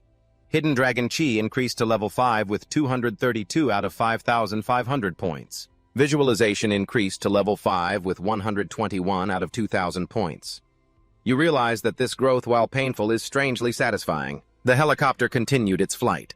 Since Kin's marksmanship skill had leveled up, he guessed his vision would be improved while in the air. He looked down and could clearly see the cars below. He found it ridiculous that his vision was now even better than binoculars. If he combined this with Hidden Dragon Chi, accurately hitting the target from kilometers away would no longer be a fantasy. The next time he faced a monster like that cockroach man, he wouldn't need to get close at all. His chances of survival had increased significantly. The results from the southern city were quickly sent over. The investigation team had used their equipment and confirmed that the contamination level there had exceeded 10%. Kin didn't know what the contamination level meant. She looked at him with disbelief and asked if he really didn't know anything. She wondered what they taught in the outer ring. She used a simple metaphor. Her left hand represented the world they lived in, and her right hand represented the other world. When the two worlds collide or overlap, contamination is created. If it's just a light collision, an impact occurs, and the contamination level usually stays at 15%. But once a true overlap occurs, the contamination level will skyrocket to about 10 to 30%, and at the same time, the physical laws of that area will begin to change. Creatures from the other world can even enter the real world. Kin asked if that was how the Borderlands were formed. She shook her head. The Borderlands are only created when the contamination level reaches 100%. They are neither the real world nor the other world. To define such a place, humanity gave it a new name. They call it a subworld. An overlap could happen in the southern city at any moment, so she warned him not to go there recklessly. Kin understood. He finally returned to the Taoist temple where San An immediately scolded him. She said he never gave people peace of mind, always returning, covered in injuries. Even Than Zhao was angry. They applied medicine all over him. San An warned him that if he did this again, they wouldn't take care of him anymore. King tried to explain that it wasn't on purpose. He was forced into that situation. She didn't believe him. She hit him, and he quickly told her to be gentle. She insisted that he needed to remember this pain. His entire arm was bruised. She didn't know how long it would take to recover.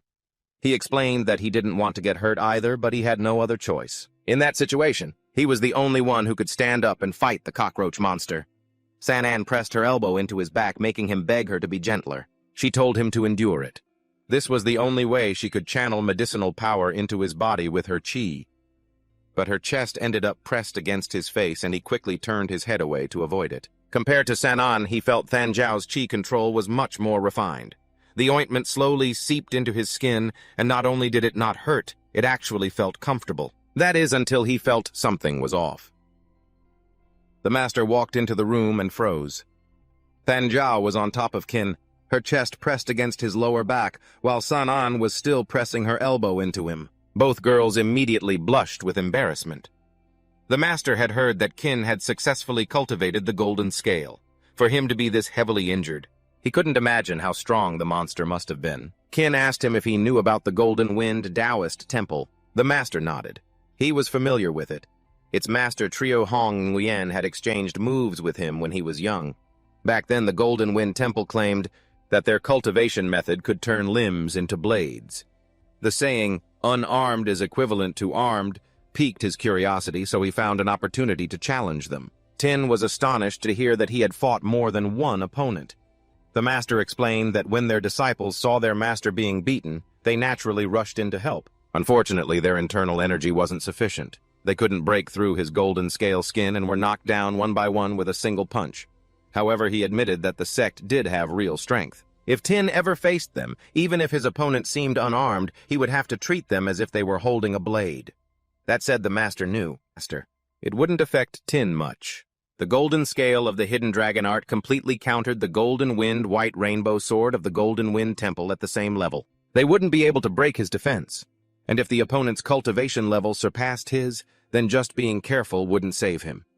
Tin suddenly realized that Lu He had used a divine artifact to enhance her defense earlier. That's why Kai Bin couldn't injure her. That made him wonder what Kai Bin's actual rank was in the Golden Wind Temple. A moment later, San An told him to turn over because his back was done. It was time to treat the front. As Than Zhao prepared to continue the treatment, the master immediately excused himself, saying that healing with cultivation techniques consumes a lot of stamina. The young man knew something was wrong. Tin suggested that he could handle it himself. She asked him what nonsense he was talking about. They told him that what he needed most right now was to relax and leave everything to them. This made him blush. Tin might not have any interest in romance, but he was still at that awkward stage of development, and situations like this naturally made him uncomfortable. He closed his eyes and instead focused on his martial arts techniques. San An giggled when she noticed how stiff he had become. Their hands moved methodically as they applied the medicine, and the warmth that spread through his body made him feel much more comfortable. He only felt a slight unease when a fingertip brushed past his waist. So when he opened his eyes and saw Than Zhao leaning in very close as she worked, it felt like a sudden test of his composure. San An had noticed his reaction. Than Zhao noticed, too, her cheeks flushing with embarrassment. Tin hurriedly explained that he didn't mean it, and that his body had just reacted on its own. He apologized. San An said that in his current state they couldn't continue the treatment. Embarrassed, he insisted that he would finish the rest himself. They agreed and left the room. He wasn't sure if any of that was intentional. An hour later, after circulating his energy for a long time, the skin all over his body still felt numb, not itchy or painful. Only then did he realize just how badly he'd been injured this time. After all, it was all because he hadn't fully understood the skill known as the Golden Scale Transformation, which uses kinetic force to link the dermal membranes of the entire body, dispersing and neutralizing attacks. By spreading the force across the entire skin surface, the pressure at any single point is significantly reduced. Now he finally understood the secret behind the skin's unparalleled defensive power: the Golden Scale. He also understood why his master said it was a complete counter to the White Rainbow Blade technique. That technique relies on blade-like kinetic force with an extremely small point of contact. Against a defense capable of dispersing pressure, such attacks naturally become ineffective. It was truly worthy of being one of An's killer moves, Long's style. None of the techniques were simple. The moves he had yet to master were blood refinement, essence exchanging, fire and tendon, refining, eye piercing, lightning. But he was in no hurry. Right now, healing was the top priority. Tin returned home. Feng Na spotted him as soon as he walked in. She waved at him and asked why he was so late, then she casually asked if he'd brought back anything tasty to eat. Tin froze when he saw her. She had returned to her human form. He found it strange because according to the library records, returning to human form required a specific method. She explained that around noon she suddenly realized she could transform back on her own, but she said that she would be leaving soon. So she decided to stay and keep him company for a while. He asked why she was leaving and if she felt uncomfortable here. She said that staying by his side would only bring him danger from the Can Long Tong Security Company and possibly other threats she didn't even know about yet. She took his hand and said that during the days she spent with him, she was happy every single day.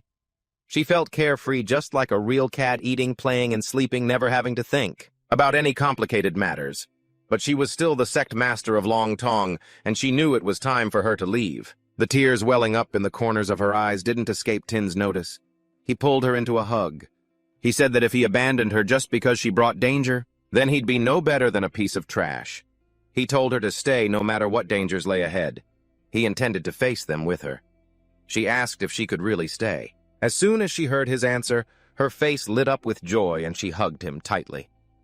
The system notified him that someone had developed a large amount of affection for him. This caused his charm skill experience to increase continuously. At first, it was only plus 668 experience, but another notification quickly followed with plus 784. A third window popped up right after that. Plus 851 charm skill experience. His charm skill advanced to level 7, reaching 131 out of 4,500 points. Tin was stunned. Normally, when girls looked at him, the most he'd ever gain was a few dozen points. That's when he realized something. He became serious and told her he needed to discuss something important. Curious, she listened carefully. Through their conversation, she learned that whenever her emotions became intense, it would deepen the fusion process with the cattails pushing it to a state known as reincarnation into Bastet. He added that it wasn't just any emotion. It had to be the same kind of emotion she felt during their first fusion in the bathtub. That revelation shocked her. Her face flushed and she grew wary. She asked what he was planning to do. He quickly clarified that it wasn't what he wanted. It was entirely up to what she wanted. She instinctively backed away from him. Tin hastily explained that he was just asking if she wanted to try actively receiving the power. She asked what he meant. He explained that all known individuals who had transformed into Bastet showed no abnormal signs. They had simply gained power. Since they had made an enemy of a large organization like the Khan Security Company, they needed as many protective measures as possible. She was surprised that he had thought things through so thoroughly. She asked if the information about the cattail ring was reliable. Tin replied that he didn't believe the source had any reason to lie to him. She suddenly pushed him down and said they should try it immediately. A panicked Tin told her to wait. She explained that he shouldn't misunderstand. She just believed that more power meant more safety. Ting said she didn't need to explain. He understood. She asked how they should proceed. He suggested recreating the conditions from that day. She blushed, but after a moment she nodded. They got into the bathtub together and carefully recreated their previous posture. The sensation was so intense that she gripped his hand tightly. When everything subsided, she wondered if it was over. The cattail ring began to glow. He reached out and touched it, absorbing the divinity within.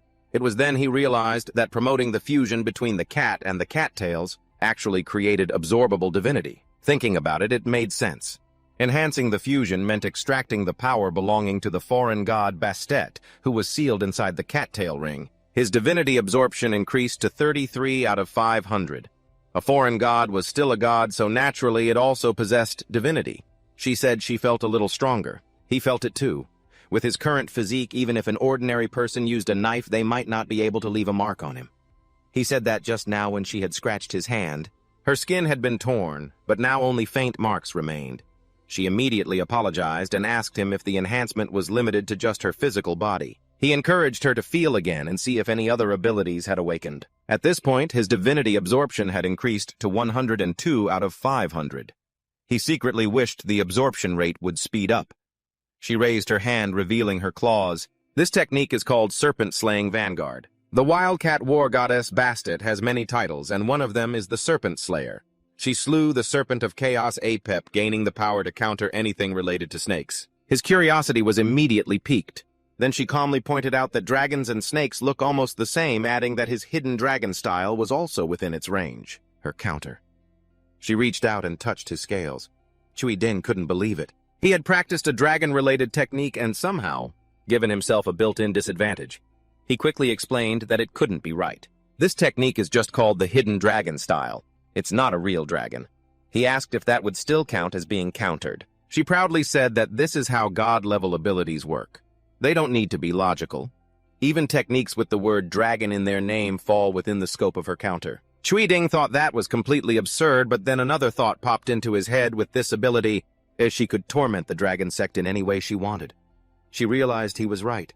She didn't have to listen to them anymore. If they dared to come looking for her again, she would make sure they had an unforgettable experience. A sly smile spread across her lips as she laughed. Chui Din pinched her cheek and told her to stop, then said to leave future problems for the future. Afterward, they went to sleep. She returned to her cat form and slept peacefully beside him. Chui Din had only promoted the fusion of the cattails once, yet he had obtained an astonishing amount of divine matter. In total, he had received 309 units equivalent to an entire golden sacred artifact. It was only then that he truly understood what divine matter was. If divine matter is the source of a sacred artifact's power, then logically any sacred artifact drained of it should lose its power. But in reality, the sacred artifacts he absorbed divine matter from showed no change at all. It was incomprehensible. He decided to stop thinking about it and instead focus on upgrading his skills. Twin Lives advanced to level 3. It cost 9 out of 500 divine matter to upgrade its passive effect. It granted 2 lives after death, and he could freely choose the time of resurrection within 7 days. The cooldown was reduced from 80 days to 70 days. Just as he expected, each level reduced the cooldown by 10 days. That made him wonder if it reached level 10. Would resurrection become infinite? The system then gave him a choice: physical defense, reaction speed, calculation, ability, concentration, or memory.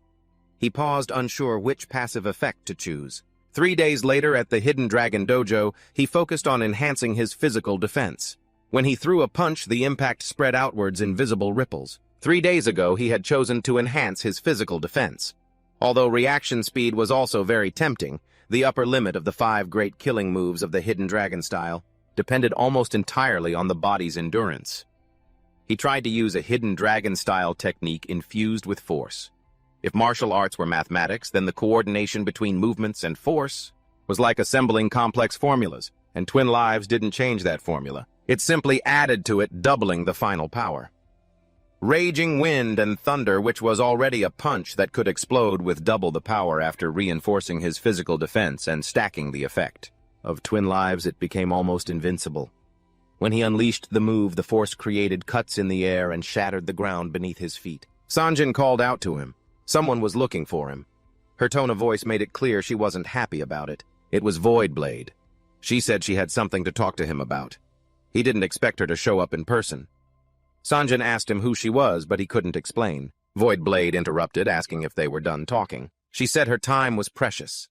Sanjin snapped back, shouting that if she had something to say, she should just say it and stop being so mysterious.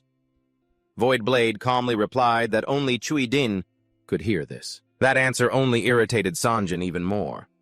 Voidblade then suggested they talk somewhere private. Seeing Sanjin's reaction, Cui Din knew this wouldn't end well. Once outside, he asked what was so urgent that she had to come in person. She told him to relax. She was just here to deliver a message. He immediately thought of Wu Qing. Looking at her expression, he guessed he wasn't wrong. Voidblade projected a holographic image of a young girl. She introduced her as Otogi Suzuka, the third heir to the Otogi clan, one of the 6 great chaebols of the Far East. The blade in her hand is a sacred artifact. Sacred Artifact 519, the Indestructible Blade. Its ability is very simple and absolute. It cannot be destroyed. The idea of the strongest spear against the sturdiest shield seemed too perfect to be true. Voidblade noticed his doubt. Among all known sacred artifacts, there was no such thing as an unbreakable shield capable of withstanding it. Someone once used a special method to expose Sacred Artifact 519 directly to temperatures exceeding 10 million degrees. The blade remained completely unharmed. He asked if this was a new recovery mission. She shook her head. Sacred Artifact 519 wasn't out of control, so it didn't need to be recovered. He asked what he was supposed to do. Voidblade relayed Wu Qing's exact words. This wasn't about what she needed him to do, but whether he was willing to do it himself. Only then did he understand. Wu Qing wanted him to take it. Otogi Suzuka was coming to Geosia to participate in the U-19 Unlimited Fighting Tournament. Under normal circumstances, Yao making a move on her would cause a serious diplomatic incident, but now the situation was different. Sacred Artifact 519 has a unique property: it chooses its own master. If the user of Sacred Artifact 519 is defeated by someone else, ownership automatically transfers to the victor. And they know Jing likes those divine items, which is why they pushed you forward, encouraging you to take it yourself. All you have to do is beat her in the tournament. In a duel, once you win divine item 519 will be yours. Meanwhile, at the South City docks, a man reported to his master that their junior brother had stolen the spotlight in Fengthan with overwhelming victories in 12 preliminary matches. The reputation of the Golden Wind Dojo has spread rapidly. The master scoffed, saying that after just a few wins, his disciple was already getting full of himself. He lacks the fortitude to be anything but a laughingstock. Another disciple spoke up, arguing that the junior brother is a heaven-sent genius, and a little arrogance isn't necessarily a bad thing. Hong Yuan asked if Bai Ya was still relentlessly pursuing the incident. The disciple replied that he had silenced everyone involved, leaving Bai Ya with no way to dig deeper. Even so, he couldn't help but feel a little regret. Because Kai Ben had become a sacrificial lamb, Hong Yuan said that he also regretted Kai Ben's death, but it was just a small obstacle on the path to success. The important thing is to keep moving forward. Bikan asked what would become of their junior brother. Hong Yuan replied that the path he must walk is different from theirs. He added that he had no intention of revealing any of their plans to Tan Shuyan. With the final match approaching, there was no need to distract him. Bikan nodded, saying he understood. Back to our main character, Jing was stunned. He had only informed his master that he would be participating in the U-19 Unlimited Fighting Tournament, yet they all followed him. Fuang Lei, San An, Tenjiao, and Lei were all there. San An explained that it was too dangerous for a boy to be out on his own.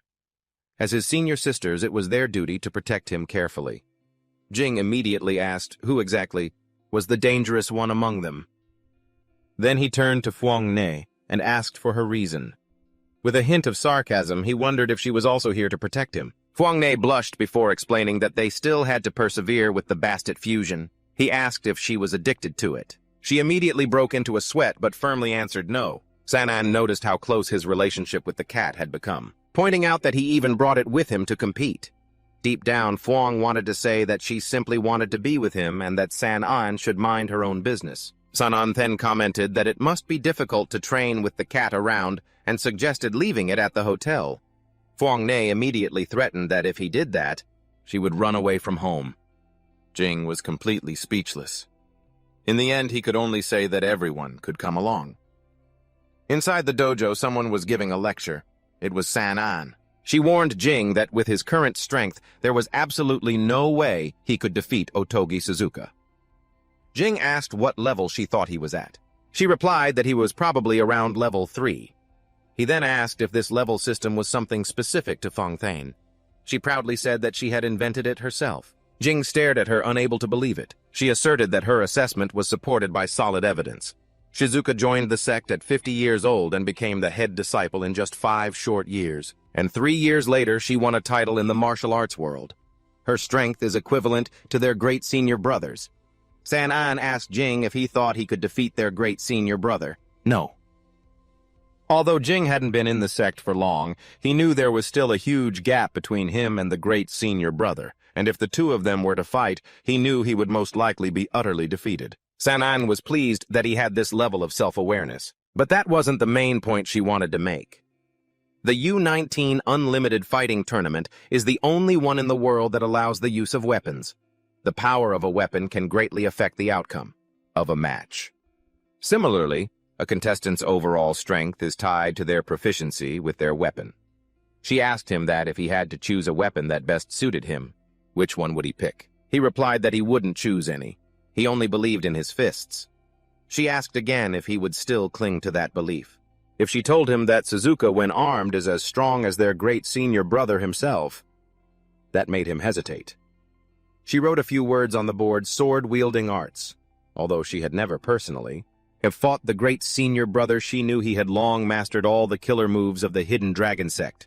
Even if Jing trained his golden scale to its absolute limit, he would still have a hard time blocking a single full-power blow. And if 9 of them attacked at once, there would be only one result: complete and utter defeat. That's when San An presented a savior and told him to look at it. Wrapped in a black cloth, Jing immediately sensed it was a good saber. San An asked how he knew it was a saber. He said it spoke to him. When he unwrapped it, he could hardly describe the feeling. It was as if the weapon was calling out to him, whispering, "I want to be wielded by you." San An smiled, clearly pleased. She said that since she hadn't given him anything since he joined the sect, this saber would be her gift. Jing asked how much it was worth. She explained that the main material was dragon bone steel forged with refined essence stone, moonlit fiber, and blood amber. Furthermore, the blacksmith was the great master Haruji. In total, it was worth about 20 million. She brushed it off, saying it wasn't that expensive, but Jing knew the truth. It was worth his entire fortune. He took the saber. Although he now had a weapon swinging, it still felt awkward. He wondered if it was like in games where you can use a weapon perfectly the moment you pick it up. No. Suddenly he sensed danger. Something was flying toward him. Instinctively, he raised the saber and blocked it. It was the master. Jing immediately asked if within the Hidden Dragon arts there were any techniques involving the use of weapons. Li explained that all supreme martial arts are interconnected. As he spoke, he poured tea from his cup onto the ground. The moves that can be performed with hands and feet can also be performed with a weapon. Jing was stunned to see the tea bore a hole straight through the floor. The master reminded him that the competition was approaching and he needed to learn a powerful killer move. Without a word of warning, Jing's consciousness was pulled elsewhere. He saw his master swinging a saber. Tin found himself surrounded by countless swords, one clutched tightly in his hand. At the same time, cuts blossomed all over his body as he looked down at himself. His fingers were severed, and fear surged within him. Then he noticed the corpses piled up beneath his feet. The illusion made him gasp for air. His expression was distorted, clearly shaken. His master's voice rang out, asking him how he felt. Only then did Tin understand that what he was sensing was killing intent. Li explained that the Shura sword intent is formed by pushing one's chi to its absolute limit when mastered. It could affect others without physical contact, relying entirely on mental consciousness. Tin asked if there was a scientific explanation behind it. Li replied that their hidden dragon style could summon dragons at will, so scientific logic had no place in this conversation. Since Tin wanted to learn how to use a weapon, Li offered to teach him the Shura sword intent. Even without a suitable physique or killing techniques, just swinging the blade with that concept in mind was already a feat. They started immediately. Tin said sparring with him would be a bit too much. Li asked what he was thinking and said that Fan Zhao would spar with him instead. He was instructed not to think about technique or form. All he had to do was attack Fan Zhao with true killing intent. If his opponent was her, he wouldn't hesitate to go easy. He swung his sword toward her, but she dodged it neatly. She countered with a sharp karate chop, but he managed to duck away in time. Then he tightened his grip on the sword. His master told them to go again. Li observed closely and realized Tin had a talent for weapons as well. At this rate, a week would be more than enough. Maybe just 4 days. That was his estimation before a disciple suddenly rushed towards him. The disciple reported that someone claiming to be from the Kim Fong Martial Arts School had forced their way in and seemed to be looking for trouble. Before he could finish speaking, someone pushed him aside. A young disciple from the Kim Fong Martial Arts School stepped forward and challenged Tin to a death match. Tin asked who he was. The man introduced himself as Li Tengsuin, a direct disciple of the Kim Fong Martial Arts School. He declared that if he won, Tin would have to answer a question. Tin recalled seeing his name on the list of participants that Vu Tin had given him. That's when he realized this martial arts school was connected to those cockroach people. Li allowed Tin to exchange a few moves with him. He told Tin not to worry, as this was still his master's territory. Tin told Tengsuin that he accepted. Bok King recognized Tin. He was the one who killed number 1 and number 9. He warned Tengsuin that his opponent was very strong and told him to be careful. Tengsuin brushed it off. He said that he'd seen plenty of people who looked strong on the outside, but were weak on the inside. Tengsuin told Tin that since he was older, Tin should call him Brother Li. He leaned in close and whispered that Tin should relax, and that his big bro here would go easy on him. After all, this was Tin's home turf, and it wouldn't look good if he lost too much face. Tin could only sigh. He told him that he talked too much. He planted his sword into the ground and vanished. Tengsuin was left confused. Tin appeared behind him, ready to strike, but Tengsuin acted as if he had anticipated it. He shaped his hand like a blade. Tin clenched his fist and threw a punch. Their fists collided head-on. Tengsuin was pushed backward, his eyes lighting up as he realized Tin was no simpleton. Tin silently acknowledged it. The Kim Fong White Rainbow Sword really lives up to its name. His fist was bleeding. The feeling was strange. This was his first real fight with a martial artist. All his previous enemies had been cyborgs or cockroach monsters. He was glad to finally face a worthy opponent. Tengsuin lunged forward. He swung his hand like a blade, chopping toward Tin. Tin blocked the blow with his reinforced forearm. The strike only lightly scratched his dragon scales. Tengsuin stared in shock at the golden-scaled skin. Tin was only 17 years old. He demanded to know how Tin had already cultivated to such a level. Tin answered by punching him and telling him to shut up while he was mid-air. Tin unleashed a barrage of phoenix claw punches which looked impressive. San An was stunned by Tin's growth.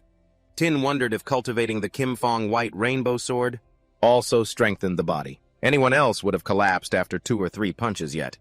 Tengsuin had endured a dozen of them like a man of steel, almost without flinching. Then Tin spotted an opening.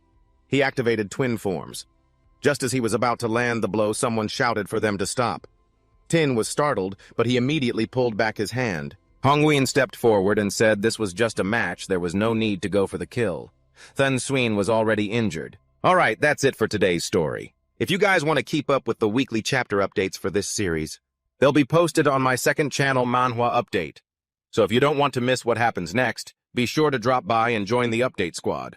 Thanks for watching. Keep your cool, stay awesome, and I'll see you all in the next video.